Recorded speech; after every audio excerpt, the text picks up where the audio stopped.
I'd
like to call this board meeting of the Washington County Board of Education together.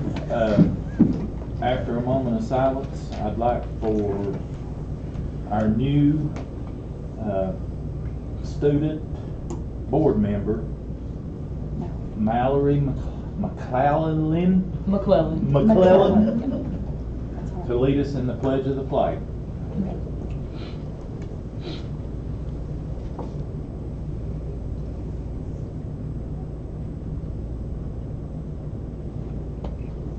I pledge allegiance.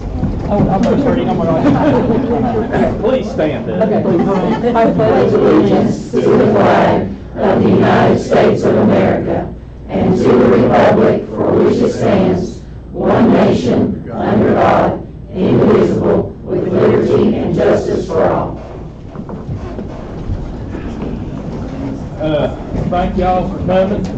Appreciate Danny Edens from the County Commission being here. I don't see any more county commissioners, do we?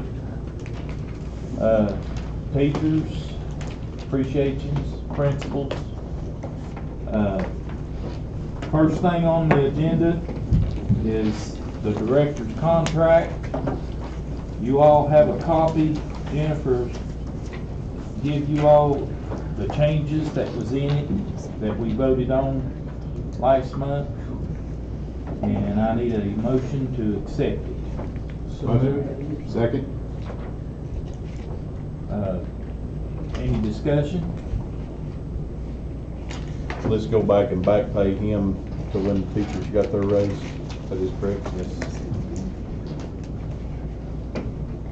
Roll call vote, please. Mr. Day? Yes.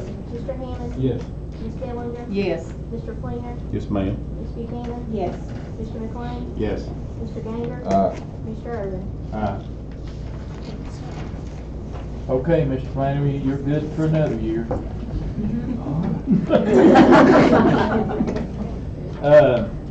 Reorganization of the board. Mr. McLean. Oh, I'm sorry, it's a little premature. We've voted on the chairmanship first. Yes. I'd like to nominate Mr. Irvin to fulfill his second year as chair of this board, since that has been the tradition of this board, at least for the 15 years I've been here, that we do a 2-year rotation. So it's my nomination, sir. Do I have a second? Second. Second. Now what? Any more further nominations? Hearing none, I move the nomination cease and that we elect you as chair by acclamation. I need a second on that.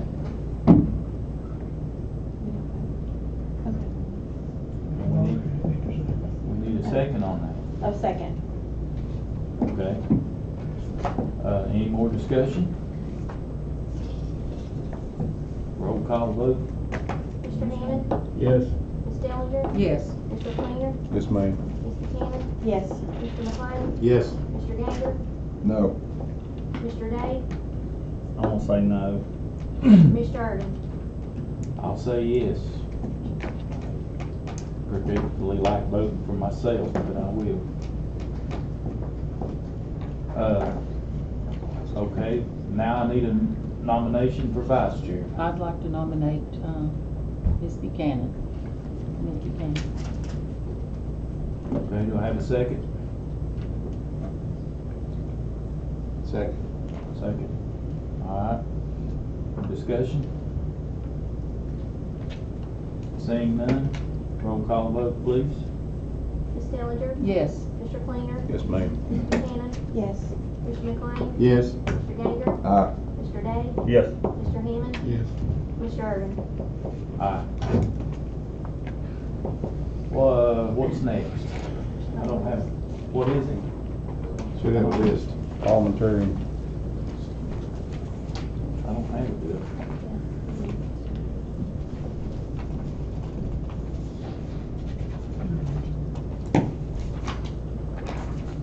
Okay, thank you, Jennifer.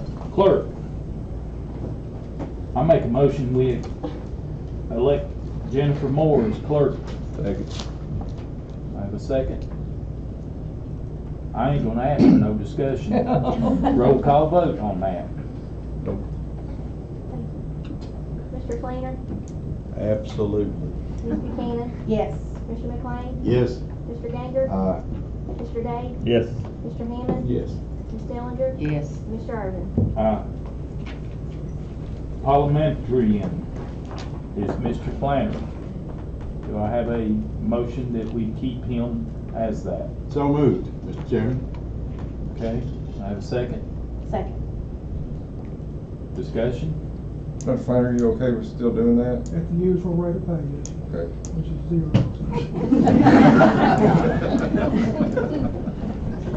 Roll call vote, please. Ms. Buchanan, Yes. Mr. McLean, Yes. Mr. Ganger, Aye. Mr. Day, Yes. Mr. Hammond, Yes. Ms. Dellinger, Yes. Mr. Fleener, Yes, ma'am. Mr. Irvin. FRN represented. Representative is Mr. McLean. Mr. Chairman, I'd like to pass that job on to somebody else. We never seem to have the funds to make the trip to Washington to visit with those folks. So maybe somebody else can talk y'all into spending the money. Well, I need somebody to make a motion Make a motion for, for a nomination. I nominate, Annette Buchanan. Okay, I can go with you to Washington. so I have a second. Second. Discussion? I'm just curious if I can be vice chair and representative at the same Yeah, time. sure. He can be the director and the parliamentarian. I think you can Just do checking. that. Roll call vote, please. Mr. McLean, Yes. Mr. Ganger, Aye. Mr. Day, Yes. Mr. Hammond, Yes. Ms. Dellinger, Yes. Mr. Fleener, Yes, ma'am. Ms. Buchanan, Yes. and Mr. Irvin. PLN representative is Mr. Hammonds. Do I have a, I nominate that Mr. Hammond keeps his do you TL. have? Yeah, he does a good job with getting them together when we go to Day on the Hill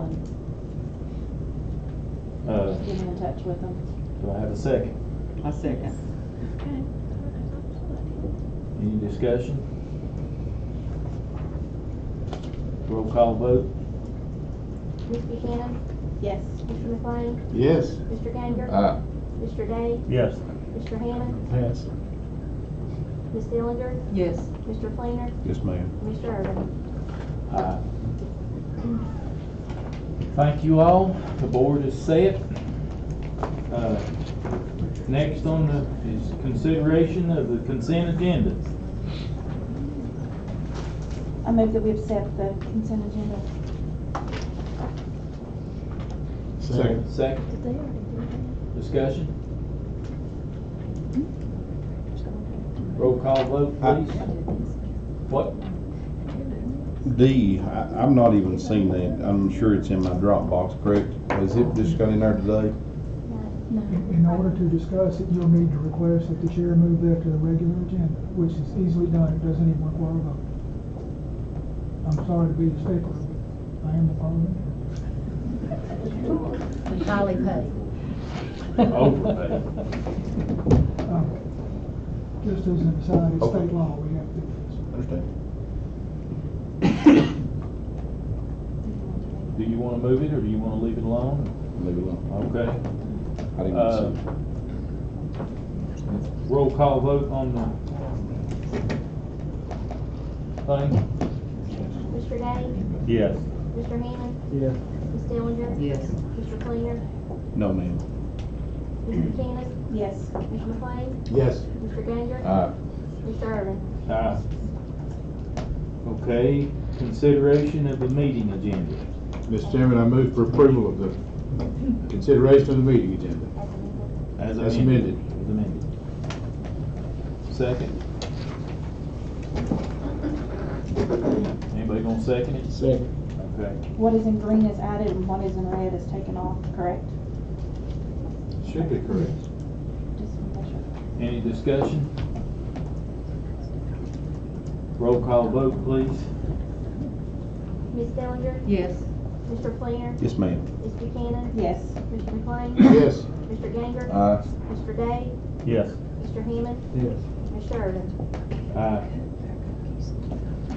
Director's report. Thank you, Mr. Chairman. Let's begin with our construction update with Tommy Burleson. Got a few slides there.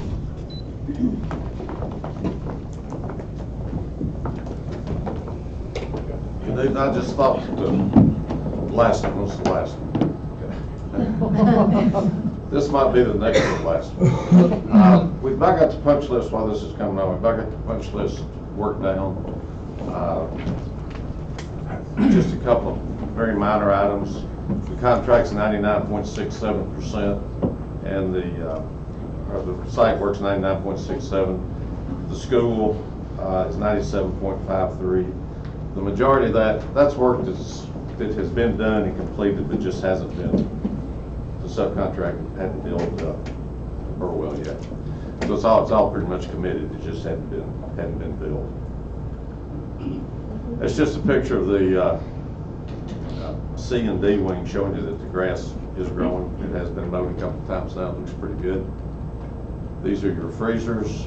The rest of the trim is on. They started turning circle them up today, and they're supposed to let us know when those will be operational, hopefully by Friday. Well, that's tomorrow, hopefully by tomorrow.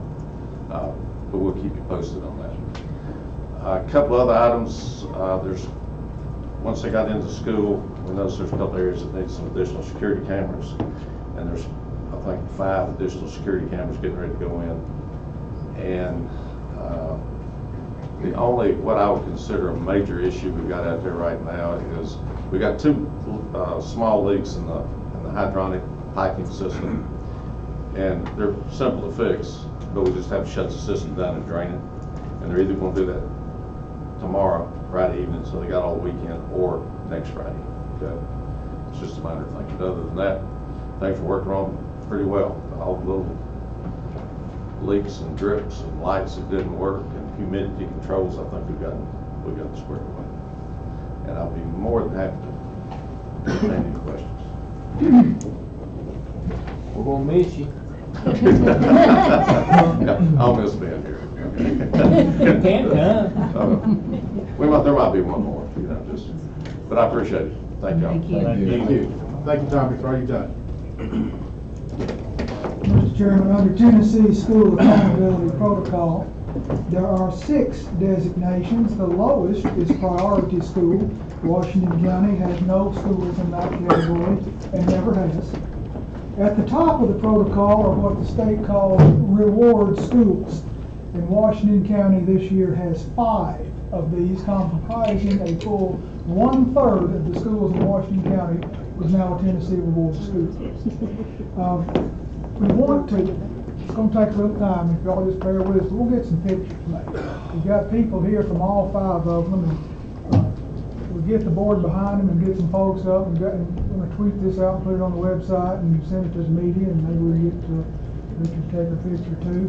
But for the 2nd year in a row, our university school is a reward school. So, folks,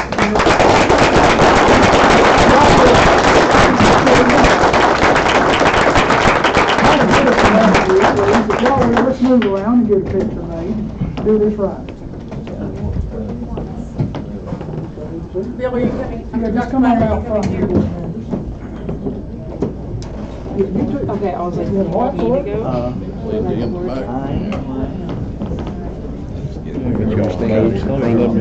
Yeah, that's nice to yeah, thank you.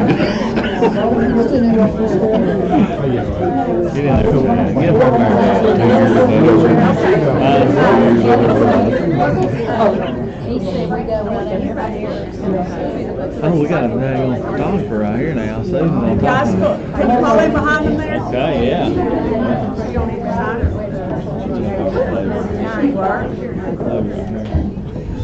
It's looking better on this side, you know what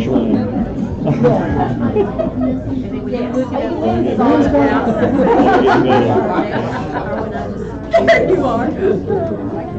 One another. I don't want to do it. Right. I don't want to do it. do it herself. Right, have a couple here. As long as, I don't want, as long as I. All right, university. Stay where you are. Wait a minute,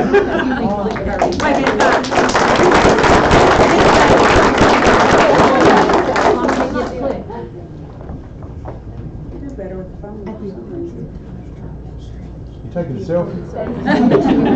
That was me in the crowd. Gray Elementary School. Shannon, bring your picture.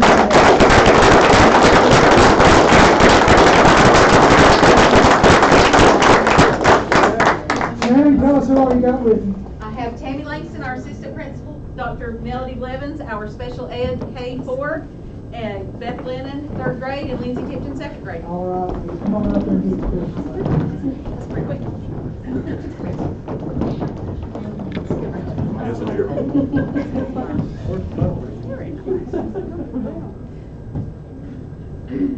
All right, 1, 2, 3. 1, 2, 3, one more. One more here. There we go. Thank Gray you. Elementary.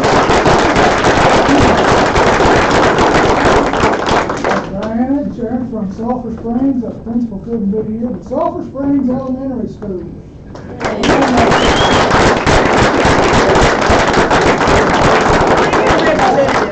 Pretty good Pretty representatives.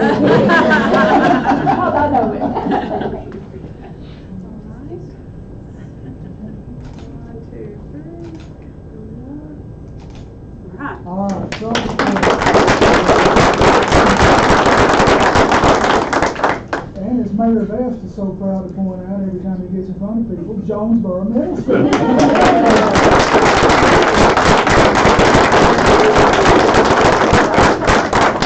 Brandon, who do you got with you? I've got Stephanie Tolley, Christy Bass, those are teachers, and then Heather Easterly, our assistant principal. Outstanding.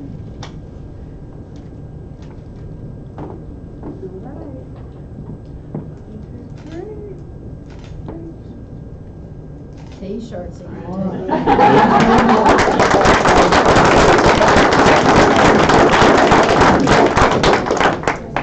Crestview Elementary School. Come on up here.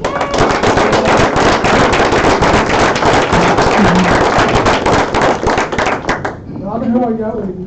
Yeah, Haley Shaw, and Andy Blackburn, Terry Thompson, Brett Brown, Bring 'em on. Elena Lewis. Bring 'em on. And Kim Hall.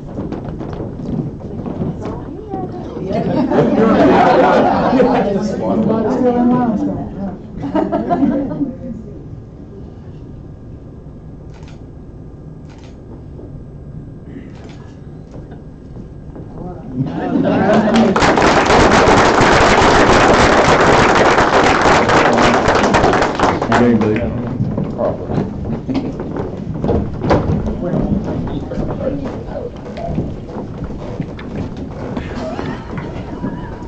Right. the principals get copies of those? Absolutely. Board members, you need to know something special about Westview Elementary School. Last year, they were on a list. Get the- You have to say it's got You scared that little girl.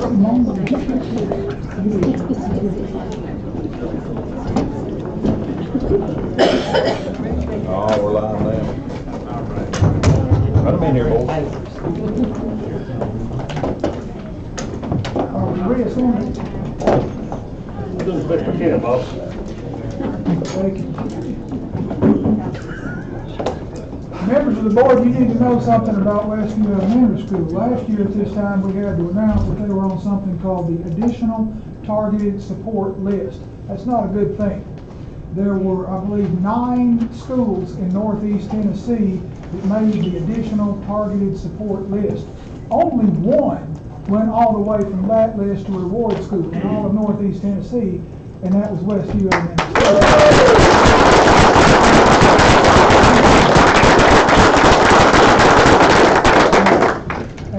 As far as the school system itself, the state has 4 designations for district accountability. They are exemplary, advancing, satisfactory, and in need of improvement. Last year, Washington County was in need of improvement.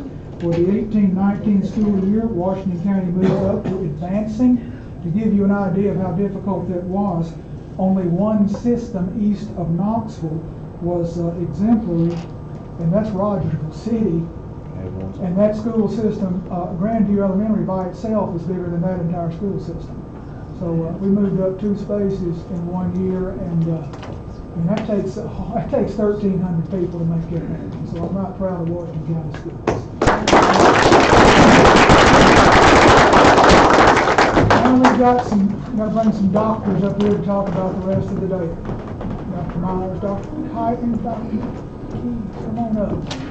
Well, Dr. Myers, Dr. Keith, and Dr. Keys and I would like to briefly share our update on the Washington County 2019 TCAP 10 Ready results. And as Dr. Flannery pointed out, Washington County School District was identified as an advancing school system, and there were 5 elementary schools identified as reward. I know they can not hear their name enough said in that line, and that is, of course, Gray Elementary, Jonesboro Middle, Sulphur Springs, Westview, and University School. As we look more closely at our Washington County 3rd through 8th grade results, you see a comparison of our 2019 to our 2018 in English Language Arts, which of course is reading, writing, speaking, and listening, math, and social studies. Now, social studies will only involve the 6th through the 8th grades because we're in transition with the new state curriculum social studies standards. So only 6th through 8th grade students were tested on TCAP last year. You do not see science listed there because it was a field test, and we did not receive any results in science for the spring 2019. You see the chart, which simply shows in achievement, which is how well our students understand the state standards, whether it is on track mastery, which is proficient. You will see that basically we have 43.1% of our students in English Language Arts, math 49.5%, social studies was 47.8%, and then I wanted you to see the English Language Arts 3rd grade and see the difference we've made, approximately 4% to 5% difference the past 3 years. If we sustain and continue that improvement, we would meet the goal of the state of Tennessee, which is with under Read to Be Ready, that 75% of students by the end of 3rd grade would be proficient or performing on grade level by 2025. And yes, that does look low. However, we were higher than any of the state averages in all of those areas. As we move on, we then compared ourselves to all city and county school systems throughout the state of Tennessee in grades 3 through 8. And you see in English Language Arts, we're the 15th highest system out of 141 school systems in the state. We're the 5th highest county school system in Tennessee. And then when we looked within the first region with the 17 school systems that we were compared to, which it could be city or county, we were 2nd in the first region. However, we were the first county system in the first region. And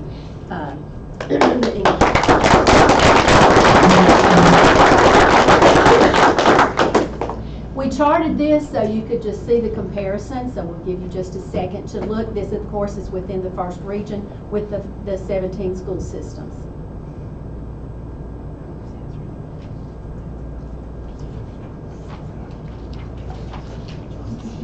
Amazing job. As we move on, how did we perform in mathematics on 2019 TCAP in grades 3 through 8? Again, when we compared ourselves among the city and all county school systems throughout Tennessee in grades 3 through 8, Washington County was 27th out of the 141 Tennessee districts in grades 3 through 8, 11th among just the county systems throughout the state. And then when we looked more closely in our region, the first region, we were 3rd out of the 17, whether it was city or county. And then within all county school systems, we were 1st in the first region. And a chart then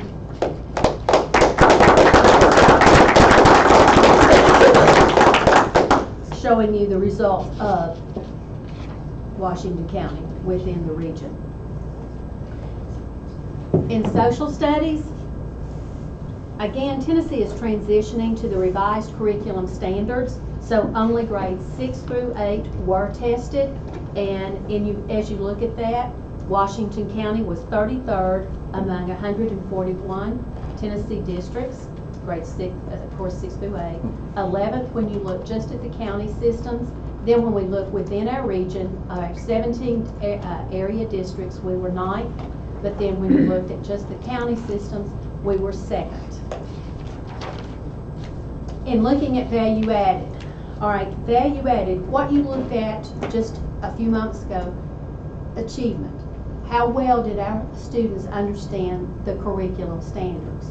But we're also evaluated on value added. What exactly does that mean? For 1 year in the classroom, regardless of where you are in performance or in achievement, did you grow? Did you gain value for at least 1 year in that year of the classroom? So that's value added. The highest score possible is a 5. So you can see we had 3 5s, 1 4 in grades 4 through 8. But we also looked, we're able to get value added results in 3rd grade because we administer the 2nd grade test. This gives us an idea of how our students are doing in grades K through 3. And you can see there, again, we are performing 3 5s, 1 4. At this time, Dr. Myers is going to come and talk to us about special education.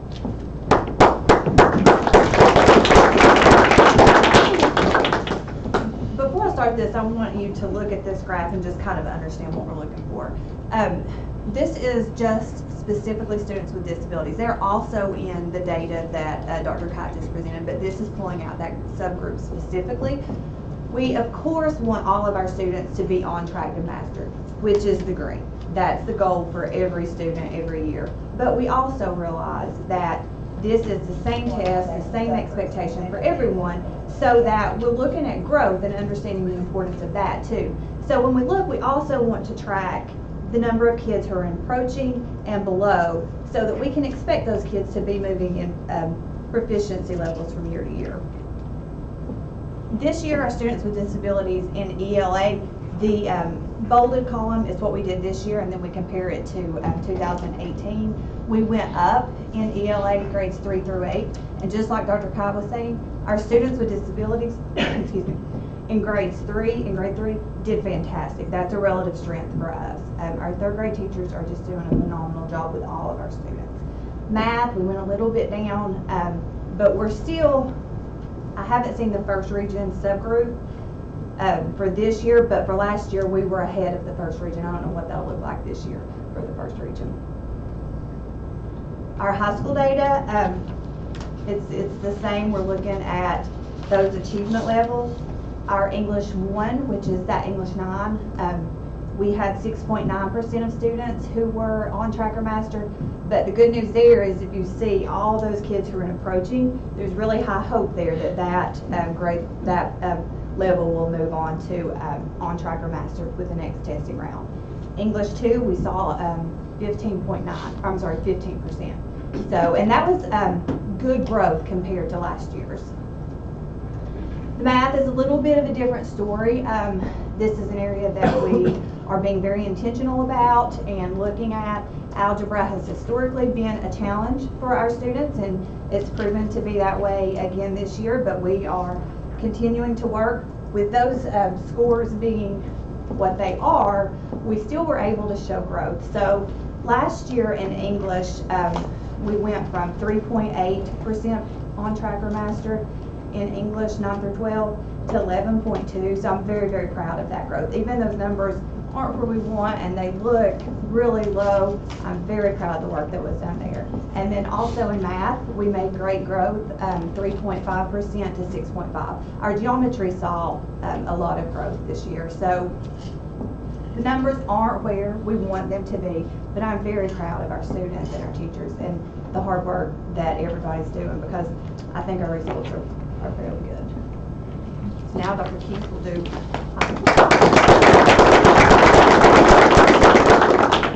Okay, so for overall achievement in Algebra 1, 2, English 1 and 2, Geometry and U.S. History, we were number 17 out of 136 Tennessee districts. There are fewer districts because some districts in Tennessee are just K-8 and then they feed into a different high school system. Number 5 out of the 15 districts listed in the first region, number 1 county system for overall high school achievement, and we increased by 1.4% overall. You can see it there listed. For different subject areas in achievement, I just want to touch on just a few key points. First, we are number 1. We ranked number 1 for county systems in 5 out of the 6 tested areas. We were in the top 5 overall in the first core region in 5 out of 6 of the tested areas. We were in the top 20 in the state for English 1 and 2, Geometry and U.S. History. All tested areas were in the top 30 in the state.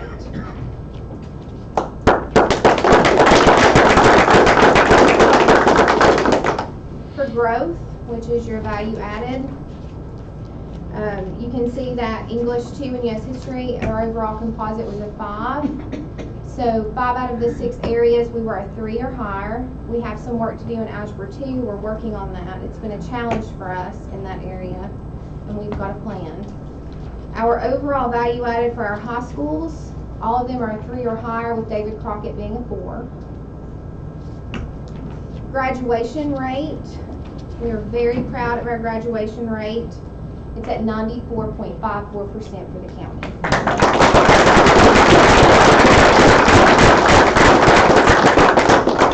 And you can see that has been an increase over the past 5 years.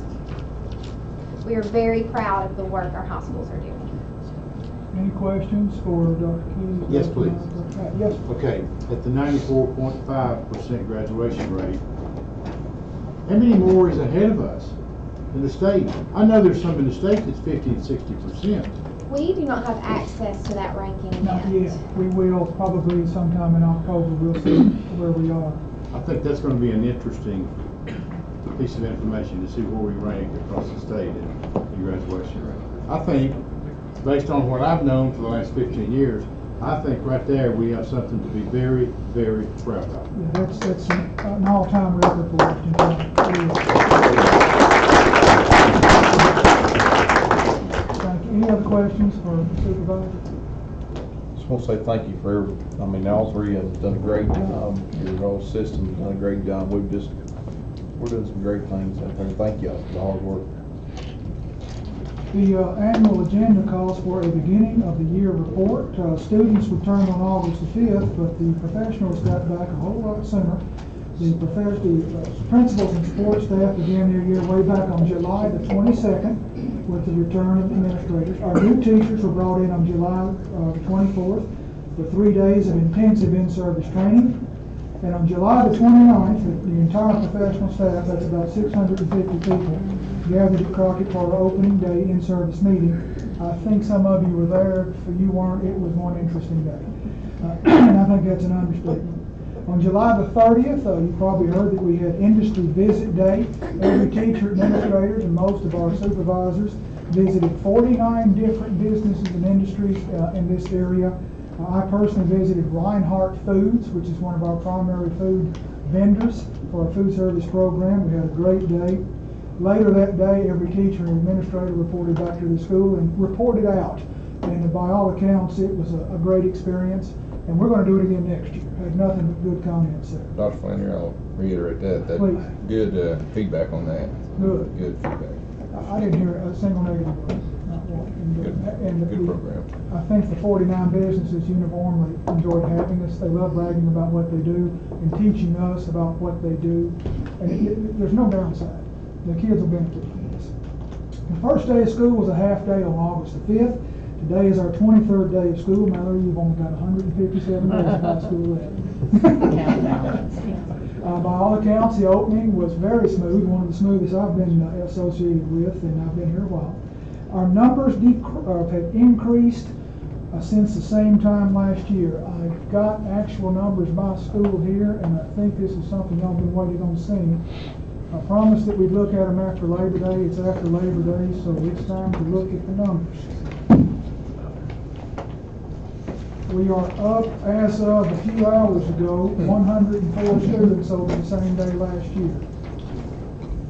I'll give you some time to digest that. Yeah, get any more copies. Yes, sir. I'm just saying everything I've got left.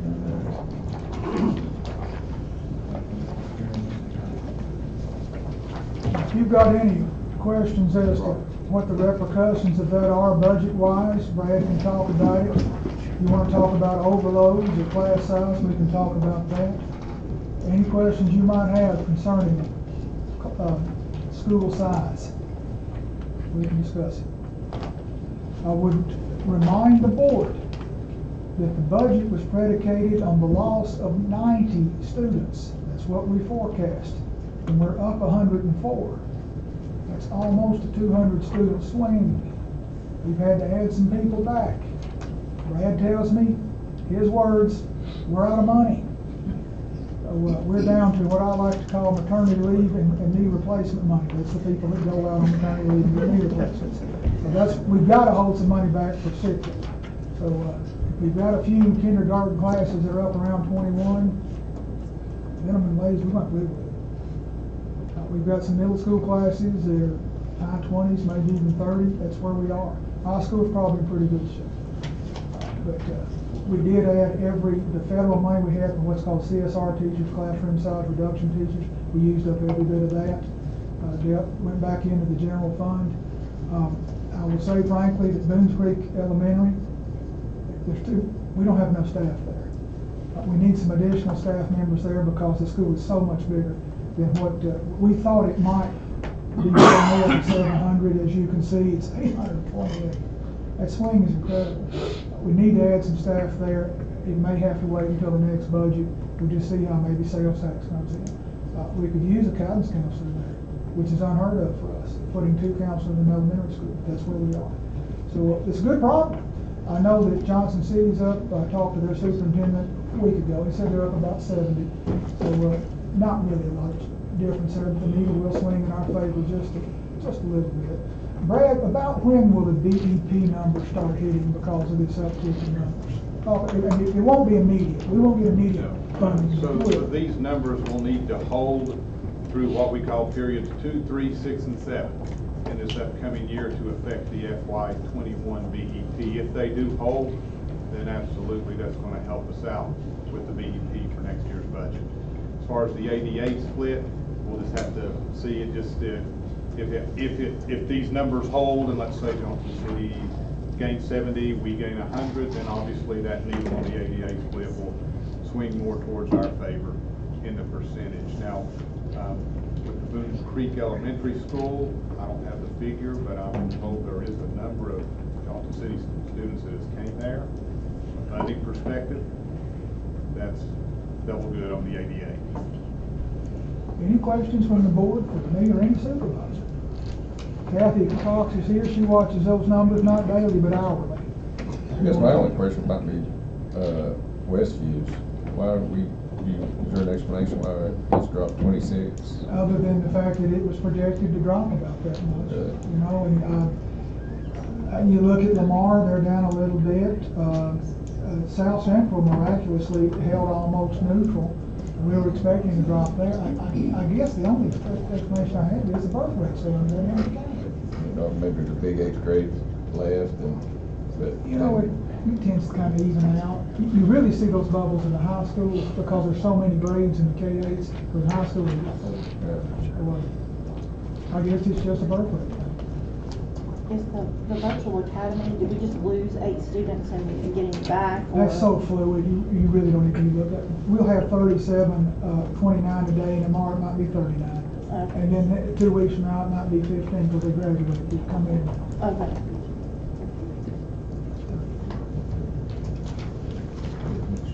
Any other observations, comments? I don't understand you letting Brad tell you you don't have any money. You can't just tell him to find it? He's the boss. He's the boss, right? We've looked in every box in the building and there's no cash laying around. We've hired 9 teachers since school starts, and that's about what we can do. So Just no kidding, problem, Brad, just kidding. no problem. All right, if there are no other questions, Daniel Boone High School senior and student board member Mallory McClellan will now revive our We Are Washington County report. If you'll give your attention to the screen. Alrighty, so kind of based off what you just said, Washington County Schools started back on August 5th this year. We had nearly 8,400 students, which you said now it's probably up to 8,500, and 620 teachers. Boones Creek Elementary opened this year, and they had an expected number of 800 students. The technology at this school is considered to be the most advanced school library and media center in the region, and their gym is actually large enough for both boys and girls basketball to practice at the same time, and they can hold up to 1,000 spectators. So Education to Employment was an event that Crockett and Boone were to cater. Unfortunately, Crockett couldn't come due to family problems, but Ms. Reynolds, FCCLA officers, we're in charge of Family Consumer Sciences, catered this event, which is to kind of network employers with educators to get kids into jobs. And I actually went. That's me. It was pretty cool. It was really hectic, but it was really cool. There was all kinds of people there, and I even saw Dr. Flannery there, so yeah. Okay, so last Friday, Crockett played Science Hill, and it pains me to talk about this. It's okay. This is believed to be Crockett's first ever win against Science Hill. Our very own other school board member, Cade Larkins, has a picture I found of him on the Johnson City Press. It's him. I don't really understand football, so I don't really know what's happening. It says that he avoids the grass of Science Hill's Jaden Miles. Pretty cool. So I was like, oh, that's cool. Yeah. And then lastly, Boone students were at fall sports. Danny Good paid for a billboard off the Boones Creek exit, and a person from each fall sport was selected to represent in Boone athletics. We have volleyball, football, boys golf, girls track, the dance team, girls soccer, band, boys track, girls golf, and cheerleading. You're on there too? Yes, that's me. You go to class? Or What? do you ever go to class? Maybe. Yeah. That's all I got. All right. It appears Daniel Boone High School would like to leave the United States yet again. Days and Carly, they have a request for an out-of-country field trip. According to board policy, these have to go before the board for approval.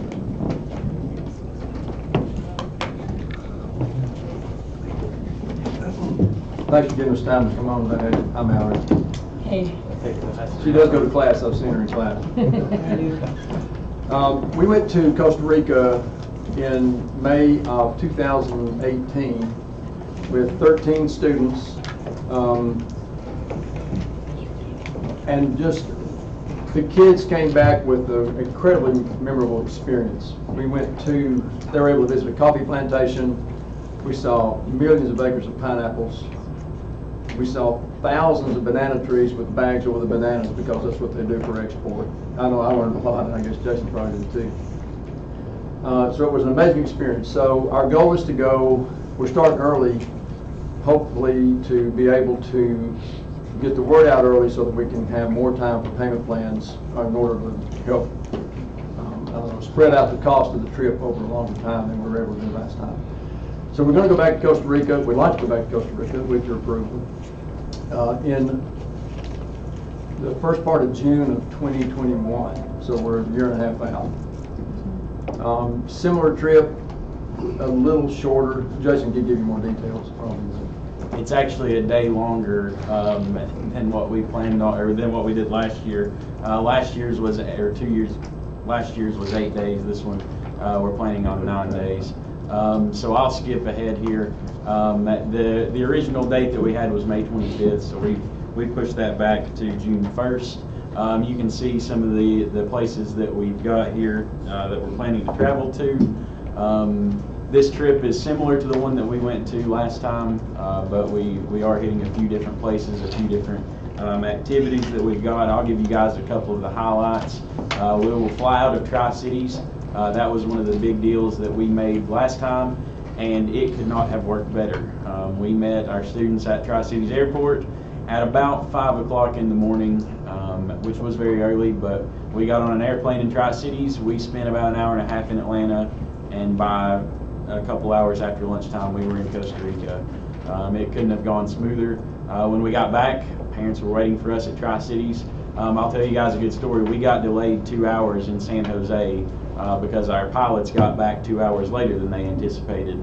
So one of my professional highlights, I think, was getting 13 kids through customs in Atlanta in an hour and a half and on the next airplane. But we made it. It couldn't have gone much better. The flights out of Tri-Cities cost us a little bit more, cost the students a little bit more, but I feel like chartering a bus or renting a bus or whatever to get to Charlotte or Atlanta or Knoxville even would be difficult after this kind of trip. So we're flying to San Jose. You guys have the itinerary there. It's in color. I printed it in color because I thought the pictures looked really good. We head to Tortuguero. You'll have to forgive me, I'm not much of a Spanish speaker. I learned a lot while we were there, and I think our students did as well. This picture on the bottom right is actually us and some of our students in one of the national parks there. We got to go on a ride through the jungle there, and we were kind of an aerial view, so we got to see some really cool perspectives, got to see some really cool animals, had a really good time. You can tell, even though we're far away in that picture, all the smiles from all of our students. We'll head to San Carlos. We'll get to see the Arenal volcano. Last time we didn't take this picture of the sloth, but we did get to see a sloth, and we actually had students cry because they saw a sloth in the wild. It was an interesting experience for us. We head to the Guanacaste coast. It's kind of on the other end of where we went last time, but the scenery there is really, really good. It's also a very diverse ecological area, and so our students will get to see a lot of things that they've never seen before as far as plants and animals go. They come back with a lot of stories. A picture, we actually drove through this area on one of the major major national highways, which was gravel, and we passed cows walking down the street. We had to stop and wait. We had to stop. And so it's a very different experience for our students. The first part of this packet is the black and white part. It talks a lot about the travel company. This will be the same travel company we used last time, and I think Mr. Lester would agree. We could not have had more support from the travel company as far as the guide and the driver. Our students never felt one second of fear of not being safe. Costa Rica is a very safe country anyway, but we felt very taken care of. Our guides were always there to help us, to answer questions. We actually still communicate with them. We send emails back and forth every once in a while, share pictures and things. So travel We had company. interviewed guides. We couldn't have picked Yeah. a better guide than Daniel and Miguel, the driver. They were both amazing. And we've already requested to have them back again, so we'll get to keep those experiences. You guys can see there the program fee is $29.18. That's one reason that we've started this process a little earlier than we did last time.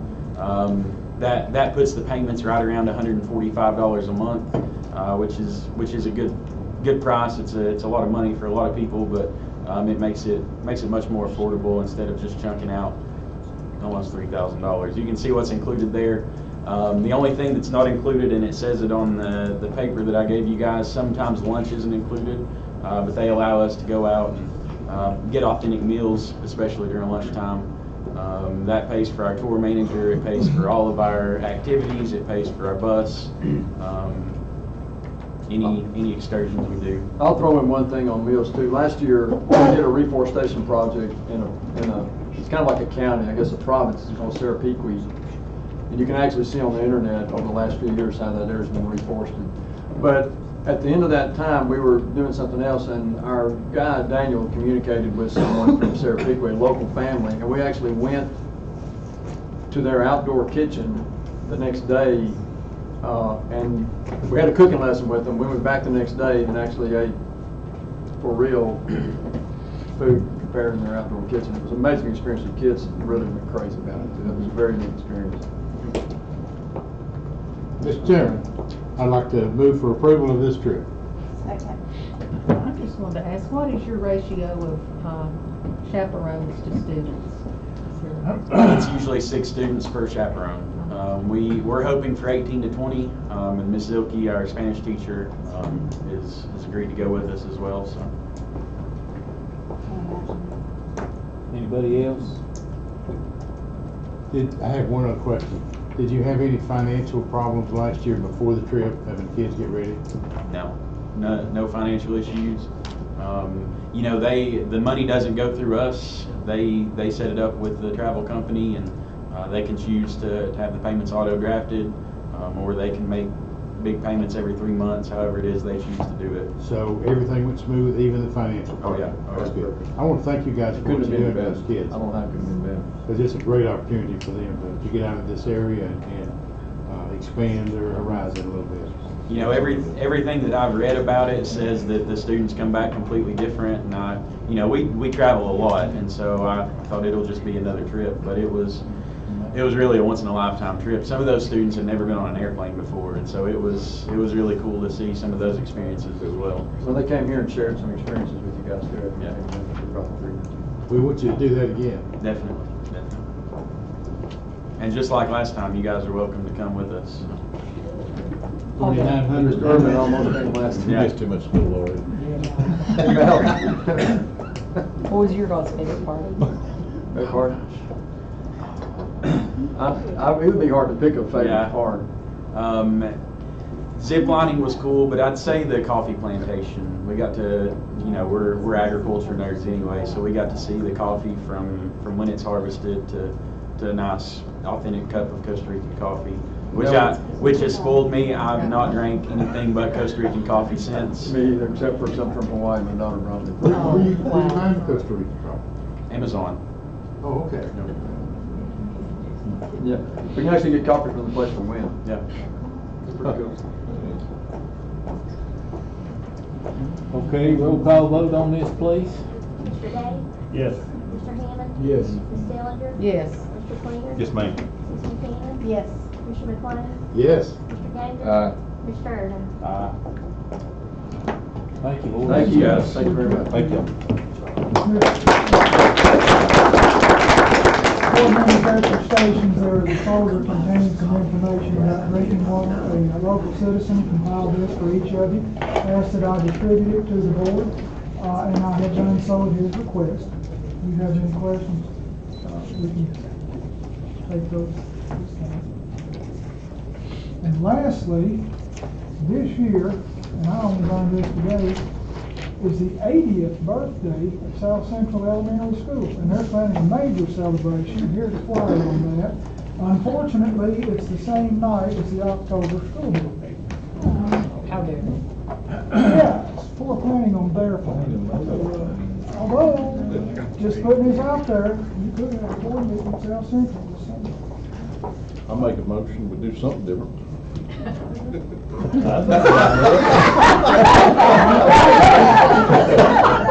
We'll need a second.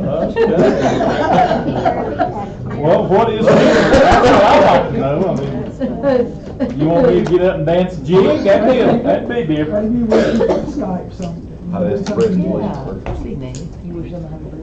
Yeah, we can Skype in something. Let me ask a question. Can a board meeting be moved? That's up to Is you. that left up to the chairman? There's nothing in the law, there's nothing in policy that says it has to be in this room. I wouldn't want to interfere with their Yes, festivities. then we would. And I'm afraid we would, but Would it be too much days to move it back or not? Just so we don't interfere with this, plus fall break's happening on the 4th, so. Well, I just wonder, so. Let's see if we can figure out some kind of a digital interface where we say, Yeah, Skype do something. something. I'd be in agreement to move it back to another night, or move it to, the Tuesday. third or Thursday, so let's move it to Tuesday. The If first. everybody would be willing to go along with that. When is fall break? 4th? Starts the 4th. Right, yes, sir. It starts that evening, the third that We evening. move it to the first, I think I'll go to South Central. What day that, 4th? Yeah, it'd be better on the town of Jonesboro if we didn't run out here parked on Thursday. Want to have it the first? Yeah, it would help the town out because they park here for storytelling. So, to move it back, so. Well, I need a motion.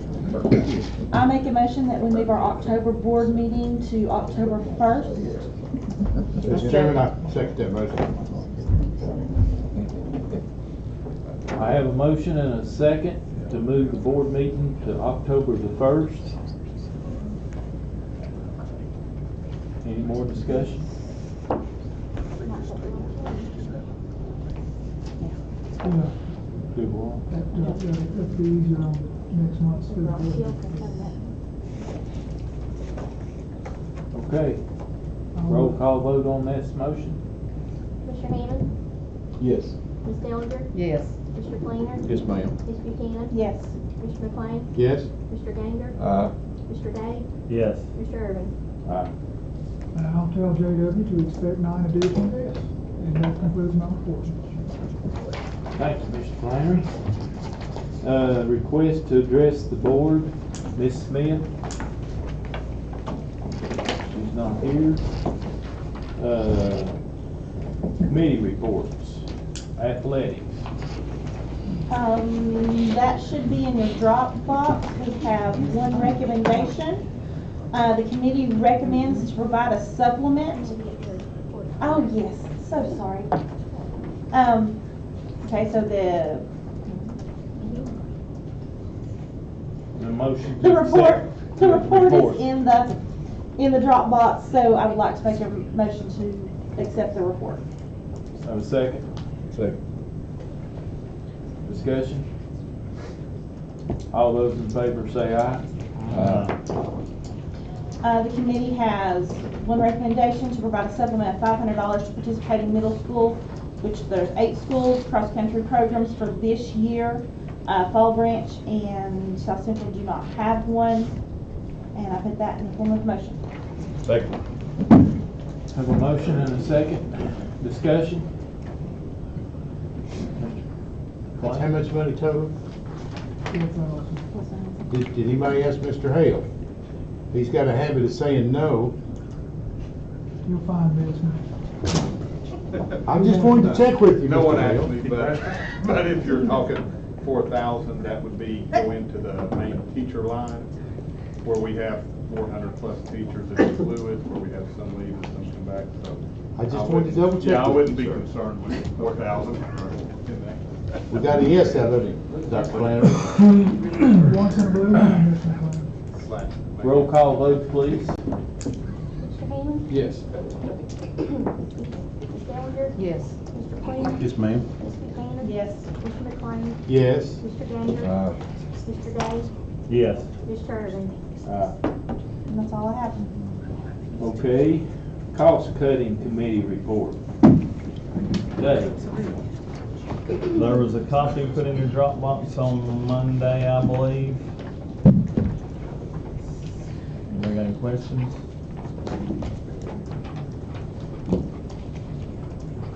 So we move to accept the report.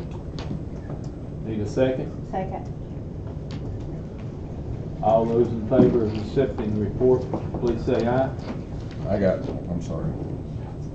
A little behind. In the report, it says that I called the meeting to order. Might want to change that. That's Mr. Irvin, he called it to order. Yeah, I guess I did. I don't remember. Well, I wasn't there, so I'm pretty sure I did. We let you.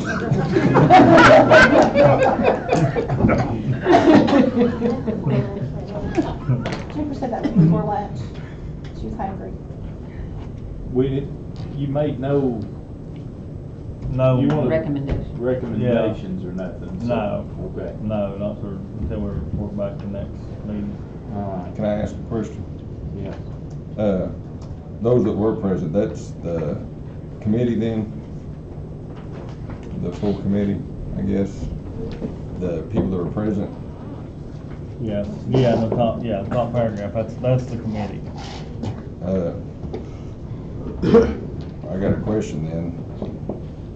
For it to be a cost-cutting committee, is there a reason our finance director isn't on it? Well, that's a good question. I didn't have my place. We still want you there. But thank you all. I really think our finance director should be on it. If you want to add him, you can add him on it. I mean, it's a cost-cutting committee. I mean, if anybody knows where the money's at, it should be him. So I think he should be on there. Does anybody have a problem with putting the finance director on? I think it'd be a great idea. Okay, I'll have that, I'll do that. Everybody's in agreement. Anything else, Mr. Day? No, sir, that's it. You didn't approve the report yet. You were about to.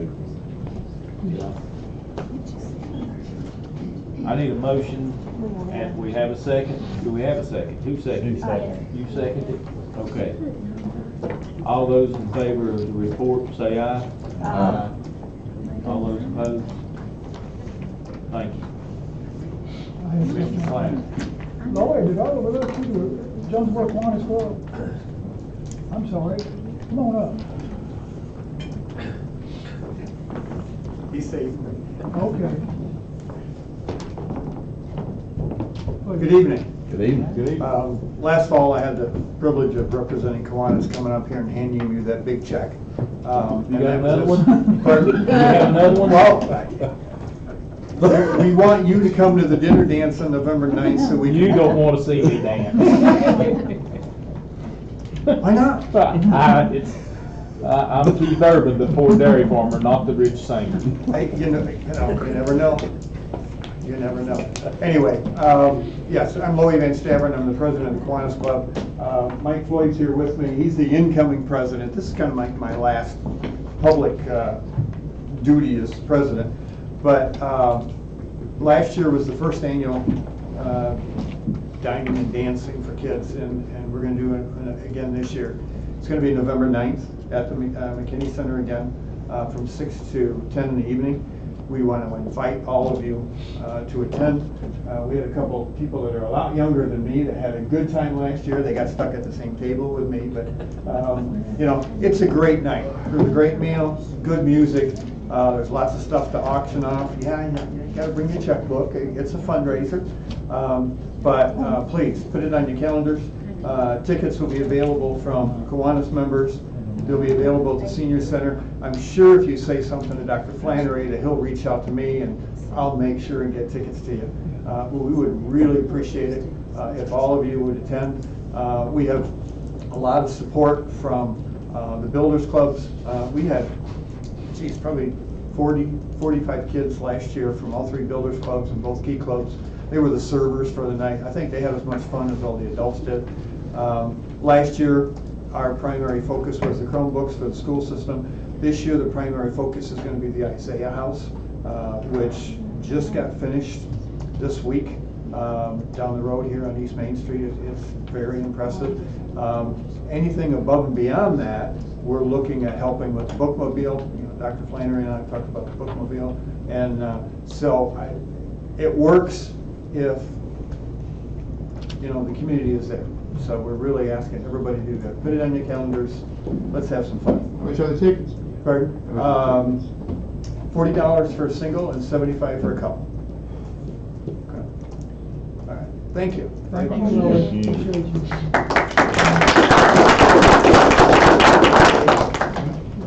Okay, Miss Moore has something to say too. We want to give him a shout out because he saved us during the July 4th parade. He saw that we were really struggling handing out the books and the candy, and he just really came to our rescue. I could not pull the wagon fast enough to keep up with the bus, and the wagon started rolling backwards. I turned around and he just grabbed the handle and he's like, "Go on!" He pulled the wagon the rest of the way. Amazing. Appreciate you. Okay, facilities. All right. The facilities committee met earlier in the week, Tuesday. It was put in your drop box, so I'd like to move for approval of the report. I have a second. Second. All those in favor, discussion. All those in favor of the report, please say aye. Aye.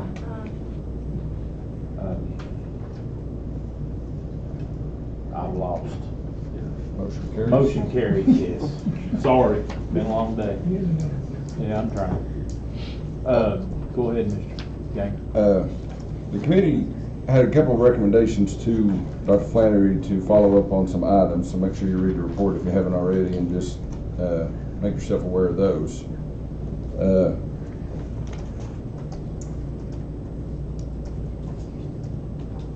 The committee looked at bids for the softball lighting. We had 2 bids for the replacements of the softball lighting down there at David Crockett High School. They came in a little over, one was, I believe, over 100,000 over what we had allotted, and one was just under 100,000 over what we had allotted. So the committee approved rejecting those bids. So I could put that in form of motion.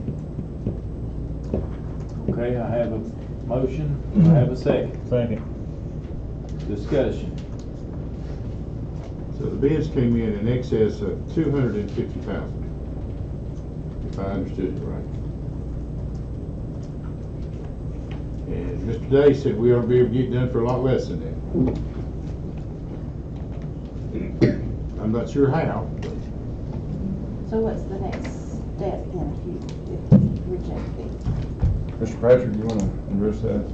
I'm sorry, I didn't hear the question. She asked what step are we going to take next if we were to reject these bids? Well, we've got a couple of situations we're going to look at. One is buy board. I think there are 2 or 3 contractors on there that actually list athletic field lighting. So that's the first place we're going to look. We do have to keep in mind that the project was fully engineered, so we will own Mr. Street and Beeson Luskin Street, TNL, their fee on that. But other than that, that's where we'll go first, is Bible. Is there a reason we didn't start there to begin with? I mean, We just normally don't. You're usually dealing with contractors you don't know of, you haven't heard of. Closest one we found, I think, was Iowa. So we're gonna look at some closer contractors and see if we can do it without a general contractor, if we can be assured that they can handle the work that's outside the scope of an electrician. and if this waits till next month, are we still on for getting them done for the fall? I can't answer that. Sorry. Been a slow process. Do the best we can. I think the reason the bids came in so high. Let me explain, let me explain what happened. When Mr. Street had contacted, had looked at our budget estimate over, I think it was 110,000, I think is what we had budgeted. 150, It may have been that much, but there was no soil borings done or anything like that. Anytime an engineer and an architect starts to do a project, they'll always do some soil borings, so they did and found unsuitable soil.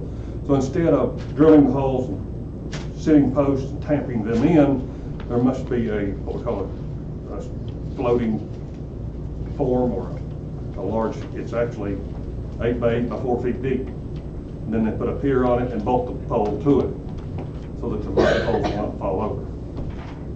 So that's where the expense came from. And of course, it's been done by a general contractor, and they'll add some profit on top of that, so. But usually when you get a project that has concrete footings, then you have to bring it up out of there for an electrician to work on the lighting, somebody to set the poles.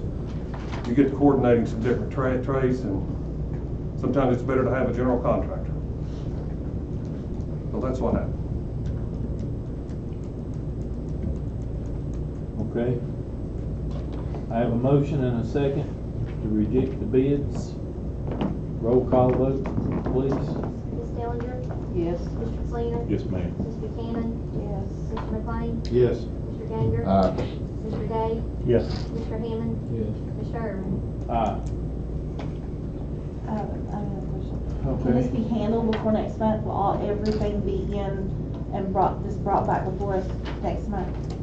Depends on how quickly. I don't know that, ma'am. I don't know. I've tried to look at some of that today and buy board. I'm just now trying to make some contacts with people, so it'll just be the best I can do. And I mean, there's a lot going on in the county right now.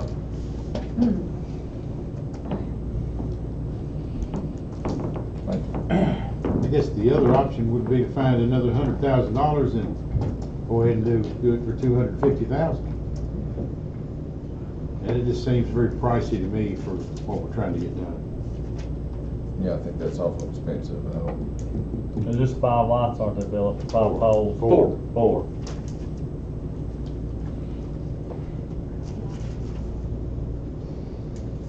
Okay. I have a question. Oh, I'm okay. sorry, are you through? No. I got had another a quick- recommendation. Go Okay, ahead. I wanted to ask about the, facilities, the community use of facilities, but go ahead, I'm sorry.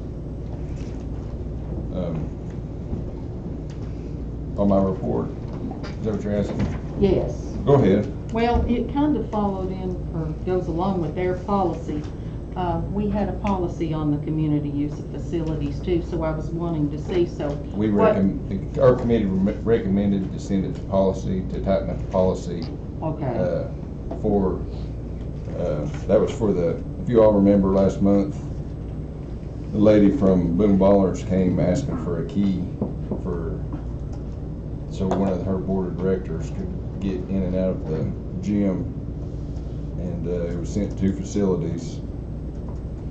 And facilities recommended just, it's in the report there, but just to keep things as is, let the principal handle it, and keep a on-staff person there, teacher, to open the school and to stay there and close it, make sure everything's okay. And after we reviewed the policy a little bit, we just wanted to get the policy a little tighter, and I guess. Because it looks like you got feedback and not many of the principals are. I had numerous principals. I had Jennifer send an email to the principals to let them give me feedback. And I also invited them to the meeting. A lot of them showed up at the meeting, and some emailed me. And all of them were against giving a key out to just the general public to let these organizations in, mainly because of security. Right. We all know how that is today. So, but that's the reason we sent it to policy.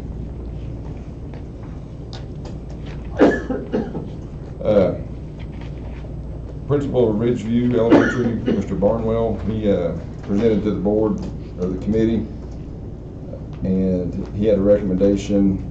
He's doing a storybook trail there at the football field at Ridgeview, And he had asked, come and presented to the committee and asked to name that storybook trail in honor of Miss Peggy Green, the former principal there.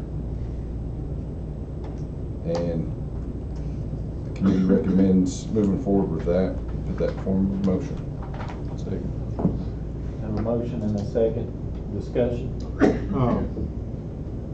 I can't find the report here, so that's my problem, but we discussed, they had in their recommendation referring to her as the founding principal, and I think we discussed changing that to the charter principal.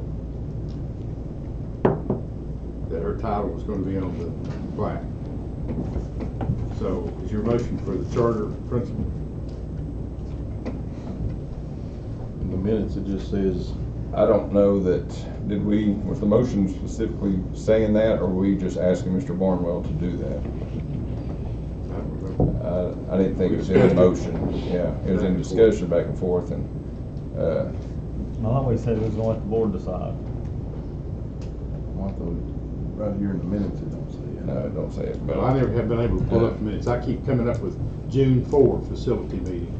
Motion isn't, that we have here isn't for how it was read, how it will be placed on the plaque. The motion is just to move it forward in honor of Peggy Green. So we can make a separate motion if you want to, if this passes. Why don't we vote on this and then have them come back with the finished, with the sample of the finished product? That's for what they're recommending. And maybe he'll take advice from us and change it to charter. Why are you all wanting charter instead of founding or first principle, Richard? Just curious how you can. Founding is appropriate. What about charter principle or Richard or something like that, because I don't know about charter being the proper one. Well, I mean, that is something we can discuss later if this was to pass, but this motion has nothing to do with how it'll be worded. It's just to name it in honor of Miss Green. So as far as the wording, yes, we could do that. Mr. McLean said, ask him to work with Dr. Flannery or bring it back to the facilities. I think they were actually wanting to do this maybe in the month of October, so maybe we might need to get some clarification tonight on what we think. But as far as the motion is just going to be to name it in honor of her.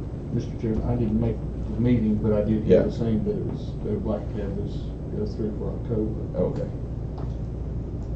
And I will say this, I mean, as far as past boards, we've tried to shy away from, not past boards, but past, well, I guess it was past boards, but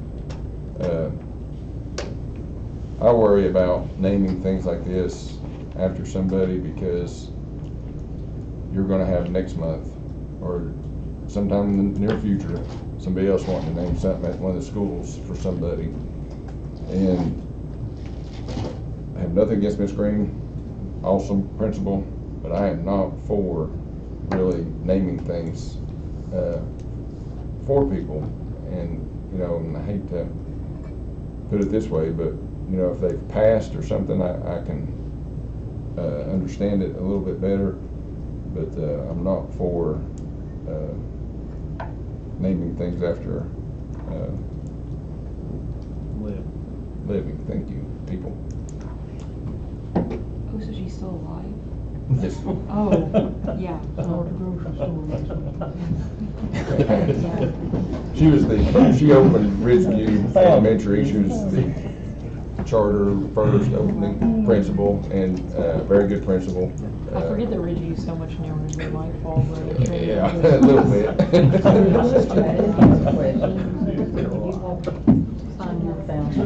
Okay, what do y'all want to do?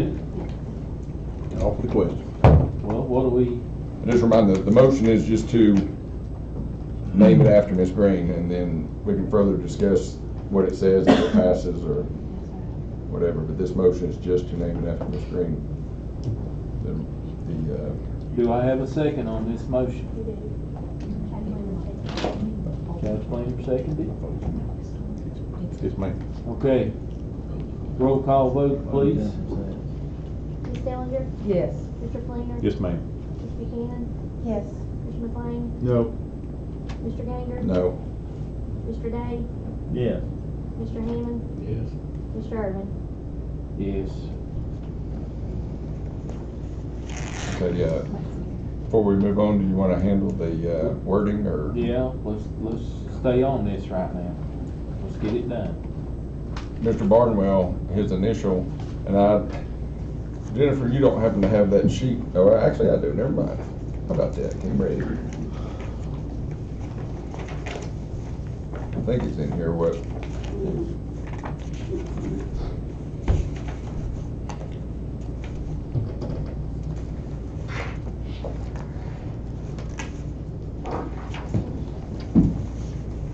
The wording, how he was gonna put it, was in here. It's on that picture, that sign, or no? Right there. No. Dennis? That's not it. Okay, yeah. The plaque would read, the Peggy Green Storybook Trail, or the plaque will read if we don't change this. The Peggy Green Storybook Trail, Ridgeview Elementary, founding principal, 2008 to 2016. So that's how it will show on the plaque unless otherwise changed. And where is this plaque going? On the track, there's 10 poles and a building with that storybook. Right on the outside of the track. So this is something that can be, Keith, maybe you can see that. weather the. Right beside the track. That little post right there, and it'll be like a bronze plaque, I guess, or something like that. Rained on it. Oh, yeah, it'll be outside permanently. Did he say how many of them there would be? 10, wasn't it? I don't remember. It went along with that book. I think it's 10. Annette just made a comment, and I agree with her. Is 10 that stalls. safe? For 10 that stalls. thing being in that, next to that track? It's what I already said. Huh? It's already They're there. already there. It's there, but let me tell you, when I asked Mr. Barnwell about that, he said that they didn't hold track meets there anyway. They held them all at the high school. Doesn't matter. So we got a beautiful track over there. It's not being used. That's what it sounded like to me. He said they didn't hold any That's track right. meets there. That they're all held at the high school. He also said it was about 3 foot off the outside lane, that he felt like there was no danger of anybody running into it. Mr. Chair, Yes. I don't have a problem with naming it charter or founding, but you could just maybe leave it principal from 2008 to 2016 and just take out founding charter first. I mean, just clean it up a little bit. I kinda think it ought to be first principal. First, yeah, sounds good. First principal of Ridgeview School. Well, I don't know, you do whatever the board would like, but I just. think myself lost. That's what your all's thought. I make a motion, that's what we go with. I do. I First second. principal. Sounds great. I have a motion and a second. Mr. Hammonds, do you- I just wanted to say what Todd had talked about naming after people. You know, eventually, we may want that to go to policy because we could start running out of. It's in there. Oh, is it? You can do it, but it's got that board approval. Well, I'm saying looking at, you know, eventually we might start running out of trails, building tracks. do we ever fences, name but- anything after people that's still alive? Cause she, We're in the building. oh yeah, Claire. Warren Sonny Miller? Warren Sonny Miller. Yeah. Okay. This McLean's made, Kurt McGee. All right, I have a motion and a second. Robbie Scott. Yeah, we're covered up. Okay. I'm on my All right. phone. Roll call vote, please. Mr. Day? Yes. Mr. Hammond? Yes. Ms. Dellinger? Yes. Mr. Fleener? Yes, ma'am. Ms. Buchanan? Yes.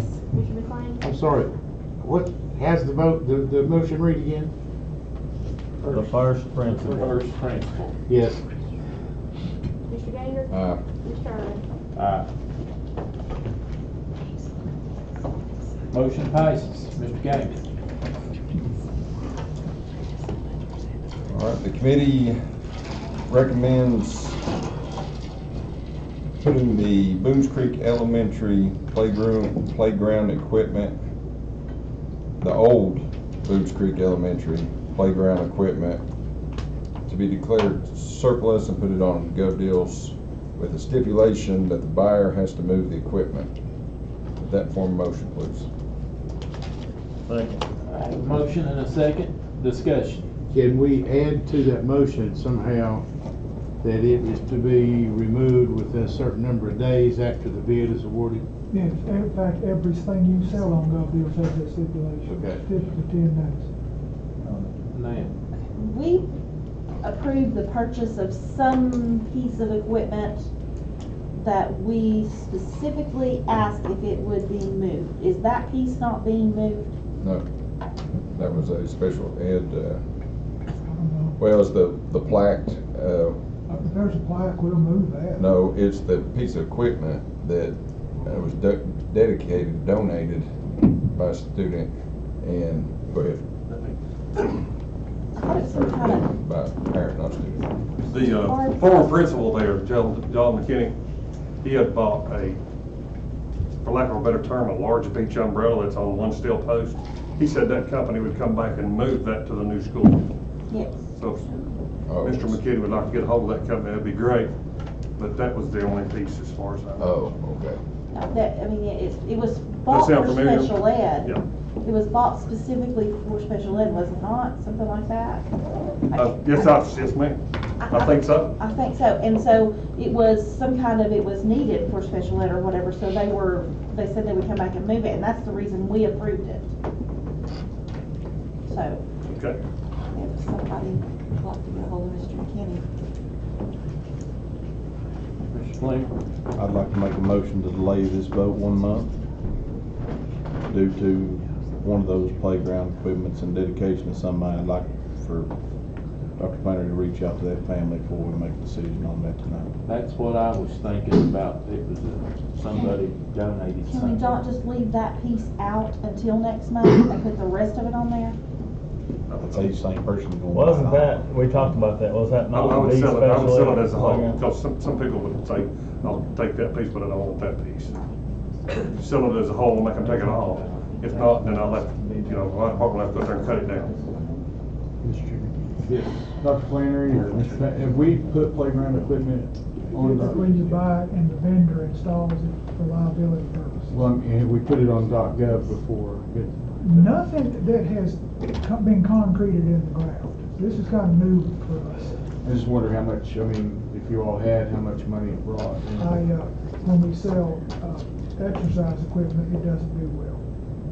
And I don't know what the liability is, if there was some non-for-profit charitable group out there. They can maybe Well, or maybe some organization dealing with, After we put it on, after we put it out there for bid, if it doesn't sell, then it's considered surplus, and we do what we want to with it. Most of the time, I cut it and throw it in the dump, or we can put it, add the paper, free to whoever wants to dig it up. if it gets no bids, then you rebid it and you stipulate you will take or give it away at no cost, and the first hit you get, it's theirs. And if that happens to be a church nearby, it's theirs at no cost, but they gotta come get it. The thing we wanna do is not have to send maintenance out there to dig it. no, I don't, let me make that very clear. If No, that charitable group or whatever would be responsible for picking up the equipment within like a 90-day period. I just didn't know if there was a low income group, not necessarily a church, that's fine too, that might have a need for that for low and underprivileged kids in our You community. wanna just give it some? Well, if it doesn't, well, I mean, that's a consideration if it's not gonna bring much money. But there again, the stipulation would be they'd be responsible for removing that. And that may be a headache or more than we want to deal with. Yeah. It's just a thought. I'm good with that. I just, we were very adamant as a board that we would not put this in unless it could be moved. So I think with that consideration, we should get that piece moved. Are we because that talking about company- two different pieces of equipment, or is this? It's just one piece. Just the one large umbrella, what I call a Of beach umbrella. equipment. That's And it that was- one piece. And it was really, really important. I mean, when they came, it was just really important, so. well, That's the donated piece? Yeah. I don't know if it's a donated piece or whatever, they No. just, It's They over said they would come sawdust. back and move it. I have a motion on the table to hold off till next month. Do I have a second on his motion? You have a second? Well, the committee has a motion first, but I mean, I don't know if that needs to be changed. You know, right now you got a motion on top of a motion. The committee's made this recommendation, so I don't know if wording needs to be changed or what, but. Guess we need to vote that. You need to talk about the committee's recommendation to accept business. All right, Mr. Ganger, your recommendation is to. The committee's recommendation is to put the old Boones Creek Elementary's playground equipment, declare it surplus and sold on Gov Deals, with the stipulation that the buyer has to move the equipment. Okay, so and I have a second on that, so Mr. Fleener can amend it and hold off on this, selling this equipment for a month, right? Did you do that? Really, it's a motion to postpone. Mr. Chairman, if we pulled our motion off, could the committee not just postpone that to the following month where we don't have to get into all the votes, clean it up? You don't want to do that? Well, I can't, the committee's recommendation. Okay.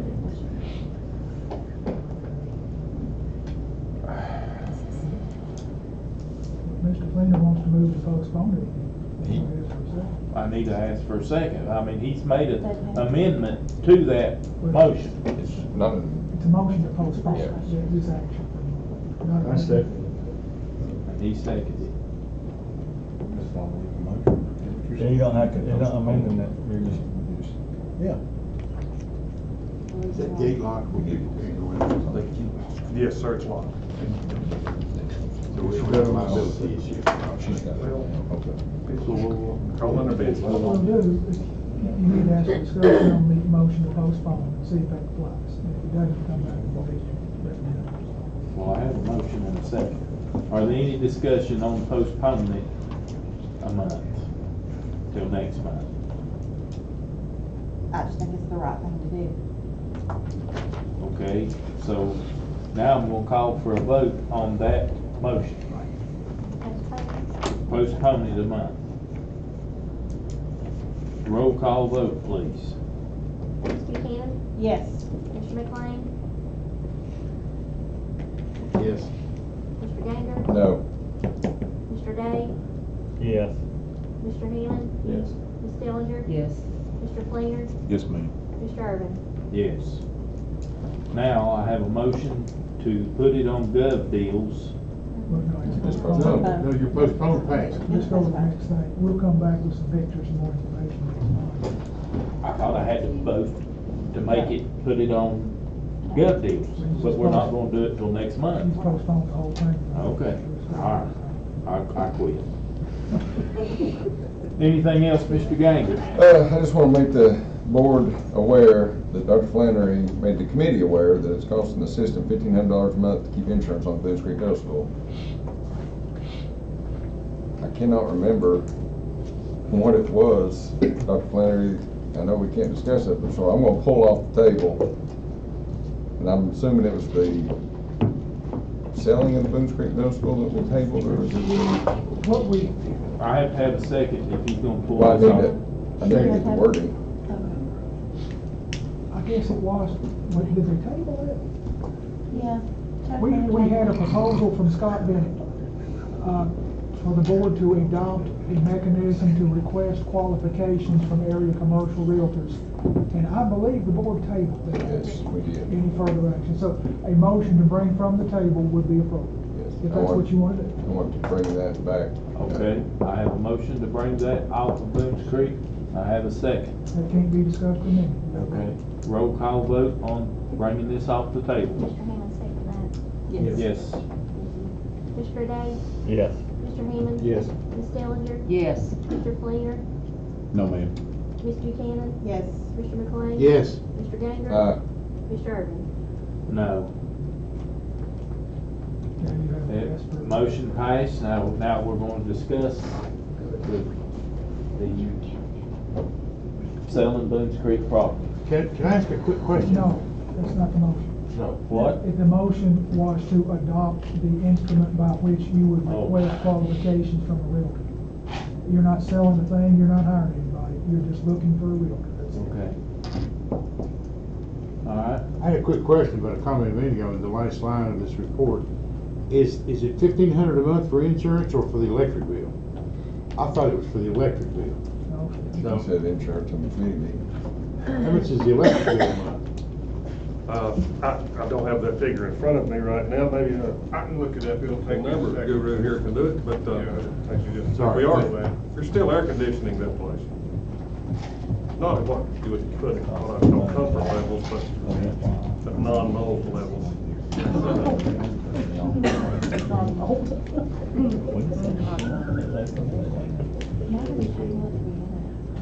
We want to hold off and sell it later. When the pinnacle comes. Hopefully, we need to wait on the pinnacle. What we were trying to do was to say to the realtors, it's out here and it's going to be available, and to see what kind of offers came back. It wasn't a guaranteed sale to the highest bidder or anything like that. What he put together, or I forget what he called it, RF something, and it was a statement to go out to the real estate people and say this property is going to be available, and see what kind of offers we had come back in. Now, that's what I understood. It was offers to sell it, though. I mean, what realtors will charge us a fee to sell it, not come back and we got somebody wanting to buy it. You recall the process when you selected your attorney, how they came and presented each night? Or this would be the same thing for professional services of a realtor. They'd come and present a proposal or package to you. It may take some time, it may take months. So this could be a long It could be. Yes. process, so that's something we need to get started. Well, I mean, we're not obligated to sell it at the first one anyway, and we don't know yet what we're gonna ask for it, so I'm in favor of letting the realtor come and give us a proposal. But we have had it appraised. We have had it appraised. And most of us think it's low. So, I'm looking for a motion to do this. Enter into the En- program enter that in- Scott brought us? Yes. So moved. Second. All right, I have a motion and a second. Discussion? You've already got a motion on the table from another board member. Okay. You just brought the motion from the table, it's That's back right. on the floor. So all you really need to do now, if you're ready, is just call for the question. And vote on letting the realtors come and Well, we send out the RFQ. Mr. Cleaner, you got something on I your just want mind? to say, we entered into agreement with town of Jonesboro that's working through the county commission. And now we're already, we're going around and changing that, when we may have 5 properties to sell. I don't know why we're rushing to get rid of Boones Creek Middle. That's just my opinion. Well, the reason we're getting rid of Boones Creek are $1,500 a month light bills or insurance or whatever it's costing. That's what my take is. And plus, I mean, to me, a building sits, the longer sits empty, or it is, but I wouldn't wanna do all the buildings with one. I would want individually, on an individual basis. The light bill is $6,700 in August. Oh my goodness. There's your reason, but. We're not waiting for the pinnacle to come. We don't even have air conditioning in the little theater. We're not waiting for the pinnacle. Really? Nope. How come? I don't know. Is it broke? And it's messing up the piano for chorus people. It is, because we talked about it in chorus. Tell your principal, Okay. ask your principal to turn in a work order. They may have. I have a motion and a second to open, to do this deal with the realtors. Request qualifications from commercial builders. I'm gonna ask for roll call vote on this, please. Jennifer, all yours. Ms. Dellinger? Yes. Mr. Fleener? Oh, man. Ms. Buchanan? Yes. Mr. McLean? Yes. Mr. Ganger? Aye. Mr. Day? Yes. Mr. Hammond? Yes. Mr. Irvin? Aye. Motion passes. Okay, that is all I have. Thank you, Mr. Gainer. Can we take a 5-minute recess? 5 minutes.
Finance Committee.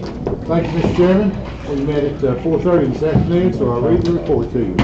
Finance Committee met on Thursday, September 6, 2019, at 4:30 p.m. at the Washington County Department of Education Central Office. Those present for the meeting were Chairman Philip McLean, committee members Mary Beth Dillinger, David Hammond, Director of Schools Dr.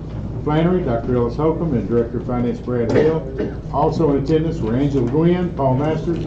Absent from the meeting was Board Member Todd Ganger. Committee considered the general fund financial statement for the month of July 2019. Committee recommends approval. Phil, do you have copies? Yeah. There they are. Committee considered the federal fund financial statement for the month of July 2019, and the committee recommends approval. The committee considered a proposal to create a new position called a Student Technology Support Specialist. This position is expected to be a one-year position and will be federally funded by Title II grant and will therefore be budget neutral. The committee recommends approval. The committee voted to withdraw the Washington County Department of Education membership from Tennessee School System for Equity. Committee recommends approval of this item by the full board. That completes the report, and I move for approval of the report, Mr. Chairman. Do I have a second? Second. All those in favor of the report, please say aye. Aye. All those opposed? Motion passed. Mr. McLean. Thank you, Mr. Chairman.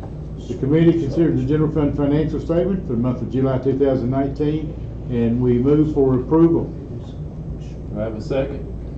Second. Discussion? Roll call vote, please. Mr. Day? Yes. Mr. Hammond? Yes. Ms. Dellinger? Yes. Mr. Flainer? Yes, ma'am. Ms. Buchanan? Yes. Mr. McLean? Yes. Mr. Ganger? Aye. Mr. Irvin? Aye. Mr. McLean, motion passes. Thank you. Committee considered the federal fund financial statement for the month of July 2019, and the committee moves for approval. Do I have a second? Second. Discussion? Roll call vote, please. Mr. Hammond? Yes. Ms. Dellinger? Yes. Mr. Flainer? Yes, ma'am. Ms. Buchanan? Yes. Mr. McLean? Yes. Mr. Ganger? Aye. Mr. Day? Yes. Mr. Irvin? Aye. Motion passes. Mr. McLean. Thank you, Mr. Chairman. The committee considered a proposal to create a new position called a Student Technology Support Specialist. This position is expected to be a one-year position and will be federally funded by Title II grant and will therefore be budget neutral. The committee moves for approval. I have a second. Second. Discussion? I have something. What is this, Bill? Or Director? In the fall of next year and the beginning of the spring of this year, both high schools are going to begin sending Chromebooks home with students for the first time ever.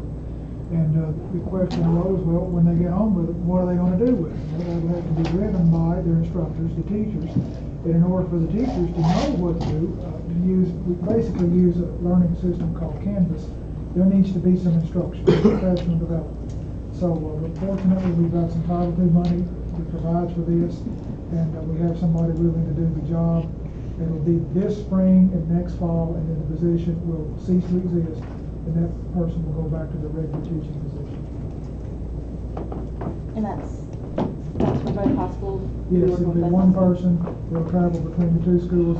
He'll work during planning periods, after whatever it takes to get teachers up to speed so that they can get students up to speed. Anybody else? It'll start next spring and next fall. I don't want to wait till next fall. I want to start with like AP classes and experimenting, seeing how they respond to it, and the next fall, full blown. Freshmen, sophomore, juniors, and seniors, they assign a Chromebook and it's theirs. And I like the idea that some of them had come up with to use Wi-Fi, with different places that they, you might want to mention that too. We want to put Wi-Fi in buses for when our athletes travel out of town so that they can use their Chromebooks coming home and going to ball. That's really smart. And we've already got it one bus. It's very inexpensive. It's just a hotspot. I mean, it's just like a cell phone mounted to the roof of the bus, except for 40 users instead of 80. Yeah. I was opposed to it, and they beat me into it. They wore me down. I'm Several for other it now. systems are going with it, and they've had good luck with it, so I like it. Okay, I have a motion and a second. Roll call vote, please. Mr. Fleener? Yes, ma'am. Mr. Cannon? Yes. Mr. McLean? Yes. Mr. Ganger? Mr. Day? Yes. Mr. Hammond? Yes. Ms. Dellinger? Yes. Mr. Irvin? Aye. Motion passes. Mr. McLean. Thank you, Mr. Chairman. The committee voted to withdraw the Washington County Department of Education membership from the Tennessee school system for equity. The committee moves for approval by the full board. I have a second. Second. Discussion? I'll tell you that this used to be called small schools instead of for equity. When we first signed up, a gentleman by the name of Wayne Qualls came, and this goes back years ago when he formed a group and they were trying to lobby to make sure that all the systems got equitable BEP funding from the state. And we joined, and to my knowledge, he's never done anything for us except send us a bill for about $4,500 a year. And the last guy that came and spoke to us didn't know that they hadn't been here and talked to us and hadn't done anything to us, or for us, rather. I thought we were already out of it. We're still getting the bill, and that's why this is on here today. We're still getting the bill. Well, I mean, I didn't know that either, but I mean, I thought we had already voted, we weren't gonna do this, and we're out of it. We voted That was not to last pay year. it. We voted not to pay it, but did we vote not to exit from the organization? We're fixing to. They didn't, they sent us a bill last year and we didn't pay it, and we just got another bill. So we asked, We were pulling out. because we asked him to come to us, and he wouldn't. He wanted to meet with the director only. And that's, I mean, I remember the discussion. I thought we were done with him then, but that's fine. We'll do it again. We'll do it every year. I don't care. He hadn't done a I thing have a for us. motion and a Not that I second. know of. Roll call vote, please. Mr. Cannon? Yes. Mr. McLean? Yes. Mr. Ganger? Aye. Mr. Day? Yes. Mr. Hammond? Yes. Ms. Dellinger? Yes. Mr. Fleener? Yes, ma'am. Mr. Irvin? Yes. And the next time we get that Well, bill, throw it in the trash. since we've officially done this now, do we need to send a letter to them, letting them know that we've I don't withdrawn? think so. And I'll that's, do so. Subsequent to this motion, I'll do so. okay, thank you. May I suggest we check the minutes from a year ago and see if we didn't vote to pull out a year ago? We did that since we've been on the board. It would have been a year ago. Mhm. And Todd, now that you mentioned it, I kind of think you're right. We may have. But I think if we're still getting bills from them, let's send them a letter, let's let them know we're done. If we all need to sign it, that's fine, we'll all sign it. Mr. Chairman, that completes my report. Thank you very much. Okay. Policy. Okay, well, I have, I'm trying to be quick, thank you. I have several of the policies that we've just talked about for second reading. First of all, I'd like to move to accept the policy committee report. Read it first. I have a second, motion and a second. All those in favor of the policy committee report, please say aye. Aye. All those opposed? Okay, we met today at 3:30 to review policies for first and second readings. The following committee members were in attendance: Mary Beth Dillinger, Philip McLean, Chad Fleener, and Dr. Keys. The following committee members were absent: Mr. Mitch Meredith, Dr. Flannery part of the time, and Dr. Kiernan. Okay. The following policies were reviewed. The policy committee recommends approving on second reading and final reading. 1.605 voting method. Do I need to go over all these, or can you look at those?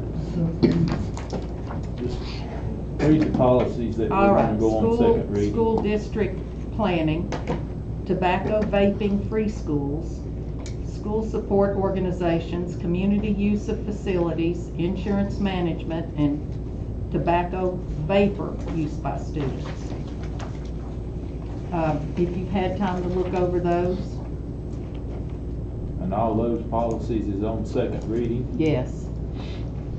I move for approval on second and final reading. Do I have a second? Second. Discussion? Roll call vote, please. Mr. Hammond? Yes. Ms. Dellinger? Yes. Mr. Fleener? Yes, ma'am. Ms. Buchanan? Yes. Mr. McLean? Yes. Mr. Ganger? Mr. Day? Yes.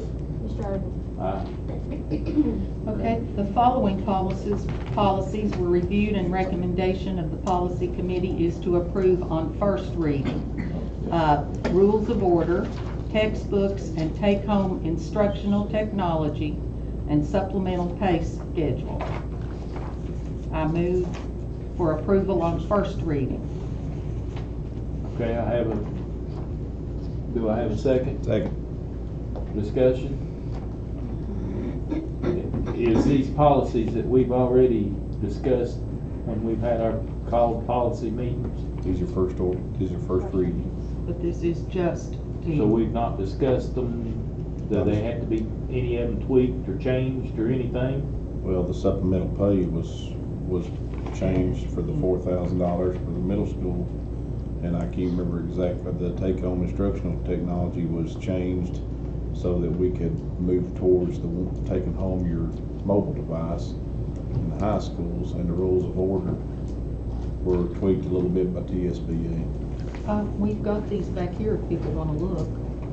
I mean, this is first to second reading Yeah. order. Anybody wants to. We've still got 5 and 6 to go over.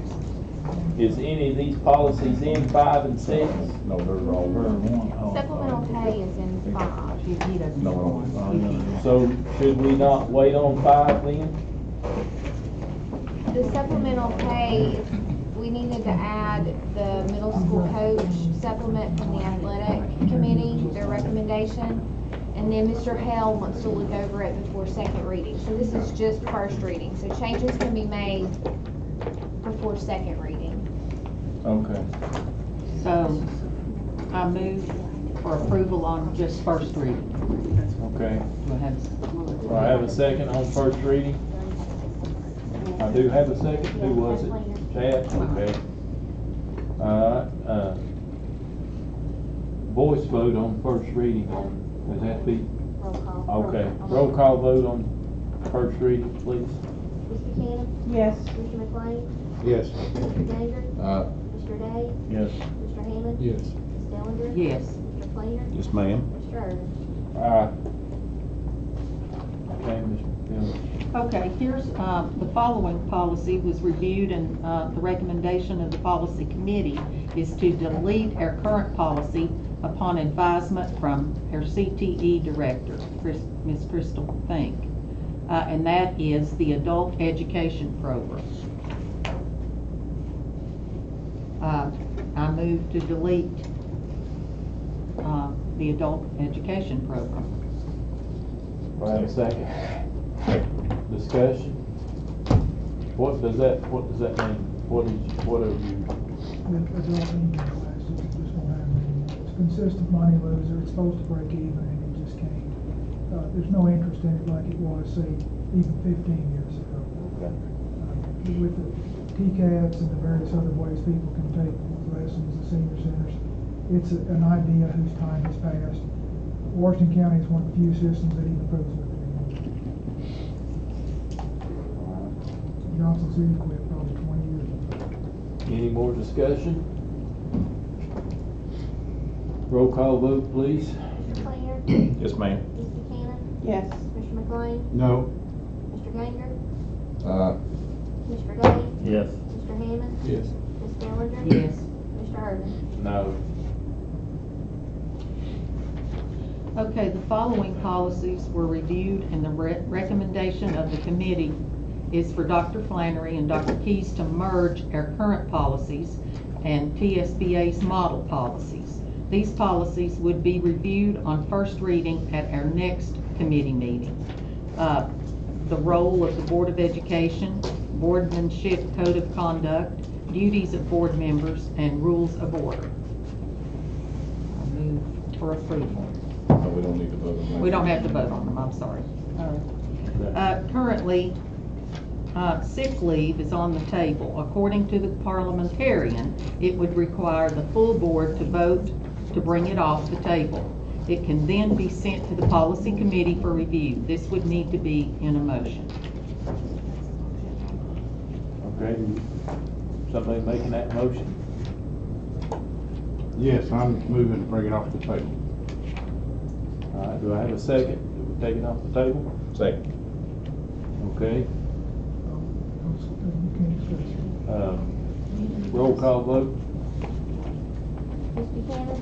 Yes. Mr. McLean? Yes. Mr. Ganger? Aye. Mr. Day? Yes. Mr. Hammond? Yes. Ms. Dillinger? Yes. Mr. Fleener? Yes, ma'am. Mr. Irvin? Okay, now. That's all I've got. We're gonna move it on to the.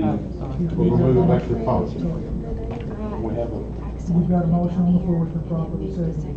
Take that out. to send it to the, So it is now appropriate to entertain a motion to send it back to the policy committee. I move to send it back to the policy committee for further review. okay? Second. I have a motion and a second discussion. Roll call vote, please. Mr. McLean? Yes. Mr. Ganger? Aye. Mr. Day? Yes. Mr. Hammond? Yes. Ms. Dillinger? Yes. Mr. Fleener? Yes, ma'am. Ms. Buchanan? Yes. Mr. Irvin? Aye. Ms. Dillinger, is that all? I'm done. Okay. Mr. Irvin?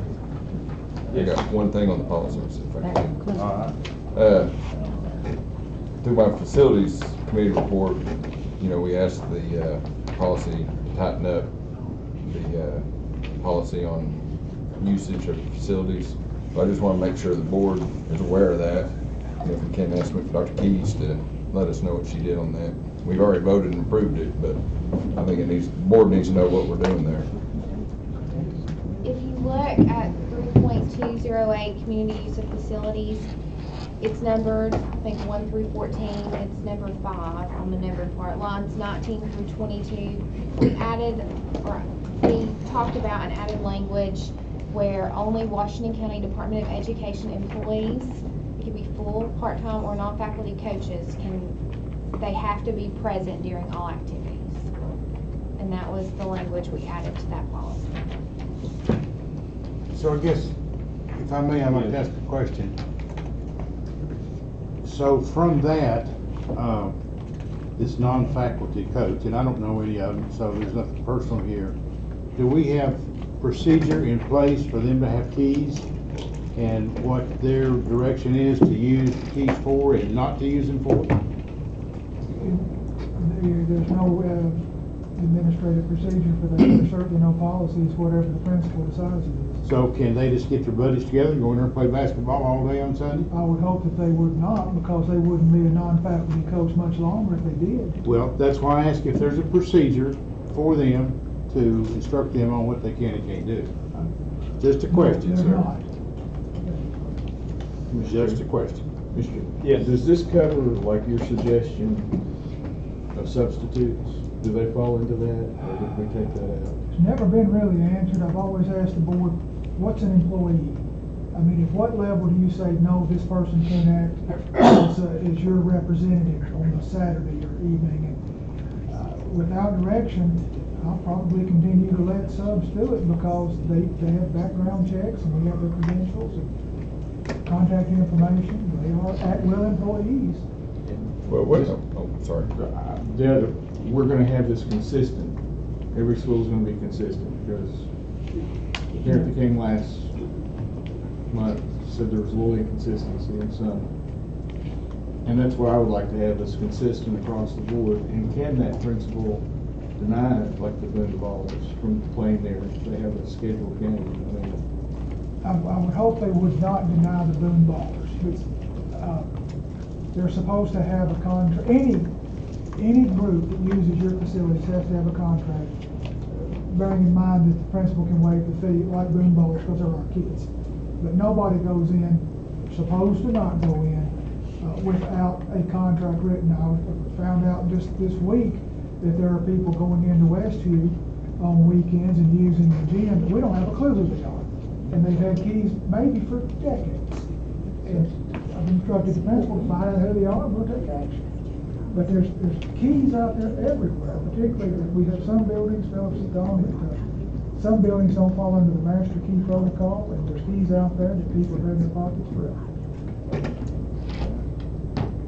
I guess it's just a case at a time. You just pose, who are you right here? And maybe get out. One principal even made a comment that she'd go into work on Monday and there'd be stuff laying on her desk that somebody had a key and went into their offices, so. They can get into the principal's offices with those keys? With I just some of the thought schools. Not all the schools are on a master key program. I thought, our procedure was that the principal had the right to say yes or no to whomever we wanted to use the gym because our kids came first. And they made that decision. Some of these organizations, these are our students. I don't know, I'm sure it's a great expense, but if we've got buildings out there that keys have been handed out over the years, we probably need to look at rekeying those. At least I think. It is prohibitively expensive. And every time you change principals, you lose track of who's got keys. Todd, you had something? Did you have something to say? I told the story, and I'll repeat it. The master key I had in Crockett was given to me by a student. Okay, maybe we ought to have these groups, have on the key, do not duplicate, and maybe they have to go check that key out from the principal the week before using it, or if that's possible. Or I'm told that if you stamp it, do not duplicate, most of the key places in town will ignore it. If you've got $3, they'll make you a key. I'd say at Westview, you just need to rekey it. It's been years. I'd say you need to rekey them all every so many years, probably, because them keys are going to get out. At least the exterior don't. Yeah. To me, it's just weird though, like, why do you need to go Okay. to the principal's office?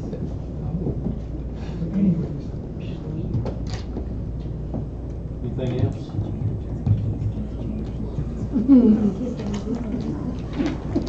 Staff reports?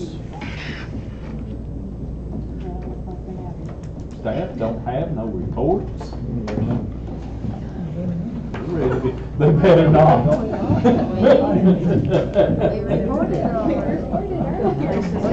We got places to be. Okay, new business?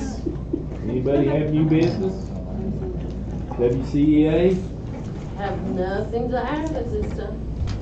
Okay, roundtable. We are gonna start with our youngest, newest board member, not you. Oh. Say anything you want to, make any observations. Well, would you like to hear a few other board members? Maybe. Yeah. Okay, Mr. Ganger, I'll start with you.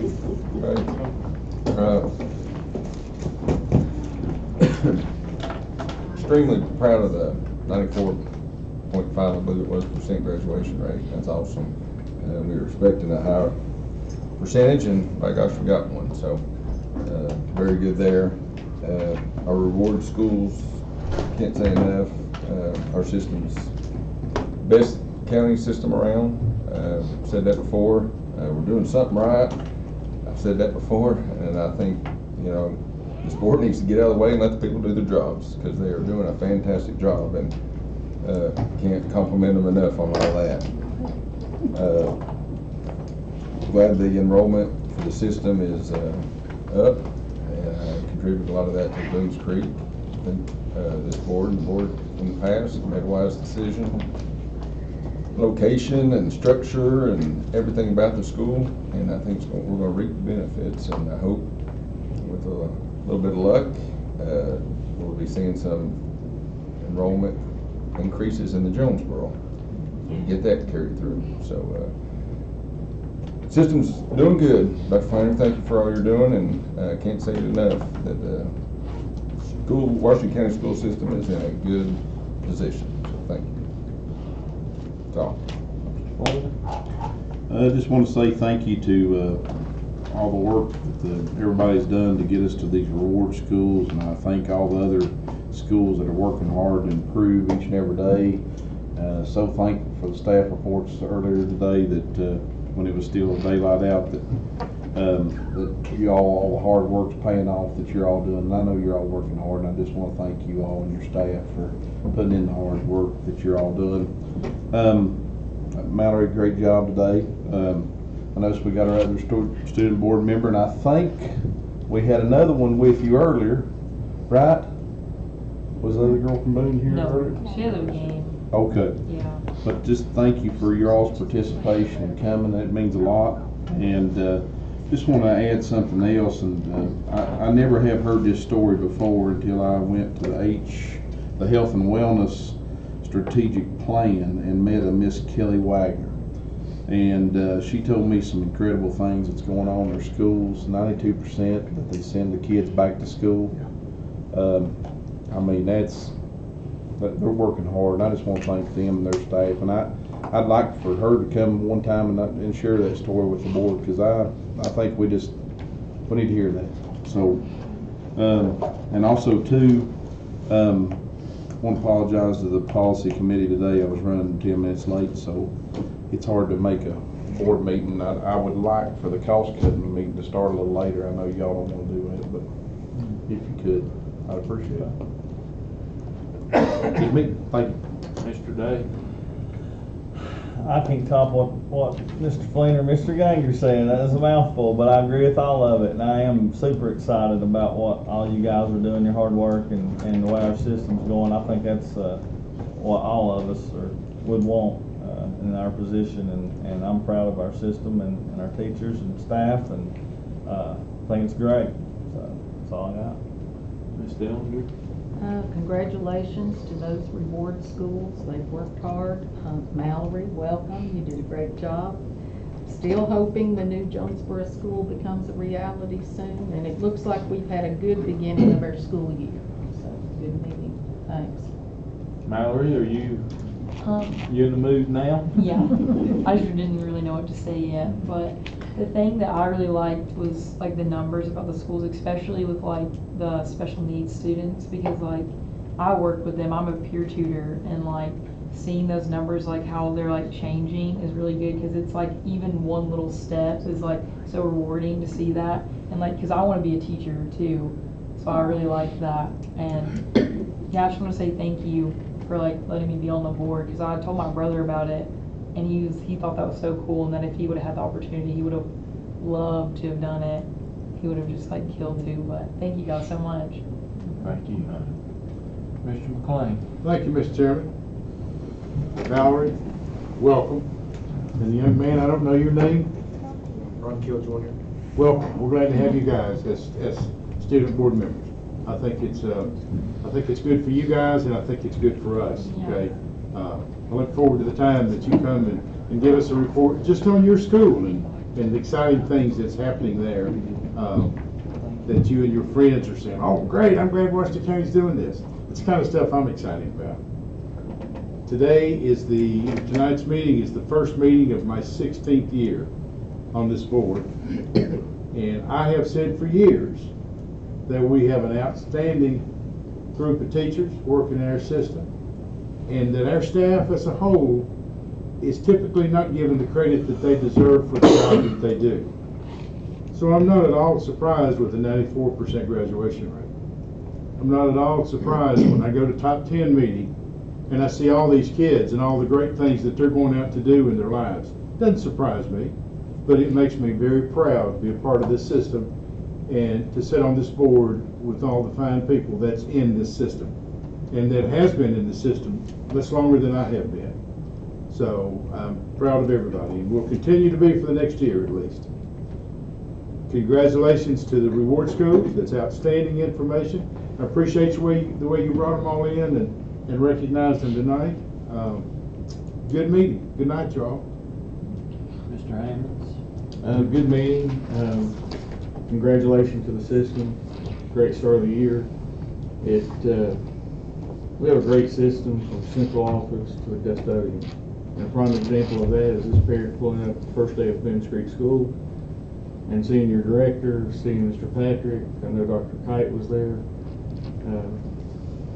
Miss Kite was there from food service, and everybody was working collectively. I mean, even Dr. Fleener was working traffic to get it going through there smooth, and so was Mr. Patrick. And I'm pretty sure I saw Tommy Burleson observing from the Methodist Church across the street, watching the traffic pattern. So it was just great to see everybody work together from the central office to the custodians, because Jerry was out there directing traffic too. You guys do a fabulous job. Thank you. I won't repeat everything that they've said, but I do want to thank this board for supporting these trips for these kids. These are once in a lifetime opportunities for them, and traveling opens up so much education for them. With those hands-on things, travel is just something that some of these kids will never ever get to do again. This is it, because the money that they have to come up with is extremely less than if you take a trip on your own. So I just really appreciate that, for giving them these opportunities to experience something that they may never in their lifetime get that opportunity again. That it? That's it. Mr. Flannery, do you have anything you'd like to add? Glad to be here. Everybody put down on your calendar, the fall district meeting is September the 16th at Science Hill, and it starts at 4:30. And I guess we all are going to drive. Is that what we're planning on doing? I'm gonna walk. Okay, walk. You Do ain't we got know break. where we're going in at? Or anything like that? I might just park at your house and walk with you. Come on. I assume it's cafeteria area, I don't know. I can find out. Let us find out, and let's just send it out. We'll find out more. Good meeting, everybody. If anybody has the 24th or the 25th open, we've got almost 2,000 kids coming to the Farm City Day at the fairgrounds on September the 24th and 25th. And we're gonna need, it starts at 8 o'clock. And they're all kindergartners and second graders. So if anybody has any free time that would want to come and lead a group or anything, we surely appreciate it, because we got a lot of kids coming this year. What time starts? 8 o'clock. So, If they come Who is doing it? all right, let me ask this question. Daniel Boone's FFA is coming to help. Davy Crockett was asked to come the next day, and they can't come because the principal won't let them. So I need to look at that. to, that's our call. Okay. All right. I need help. They need help with their absentee rate. Yeah. Okay. I'm back at principal, I'm sorry about it, but I'm going back at principal. So if they came on a school project like that, it would hurt their attendance? It hurts our chronic absenteeism rate. It won't hurt the students, but it will. If they're not warm in a seat, we got a problem. Crockett fights that worse than any high school, I guess, in the state of Tennessee. Biggest problem at school is. How is it we do that for athletes, but we don't for FSA? State law requires it. I mean, even lists football, it even lists sports by name. And the state law, and in your board policy, actually, is a copy and paste of state law. You're talking about the early dismissal thing? Yeah. It's because it's straight out of state law. But it doesn't mention the various clubs, like, civil nets and stuff. So you can run for like student council, it's like you're considered absent. You aren't, but it hurts the school. Okay, that makes sense. Okay, anybody have anything else? Thank you all, staff. Meeting adjourned. So,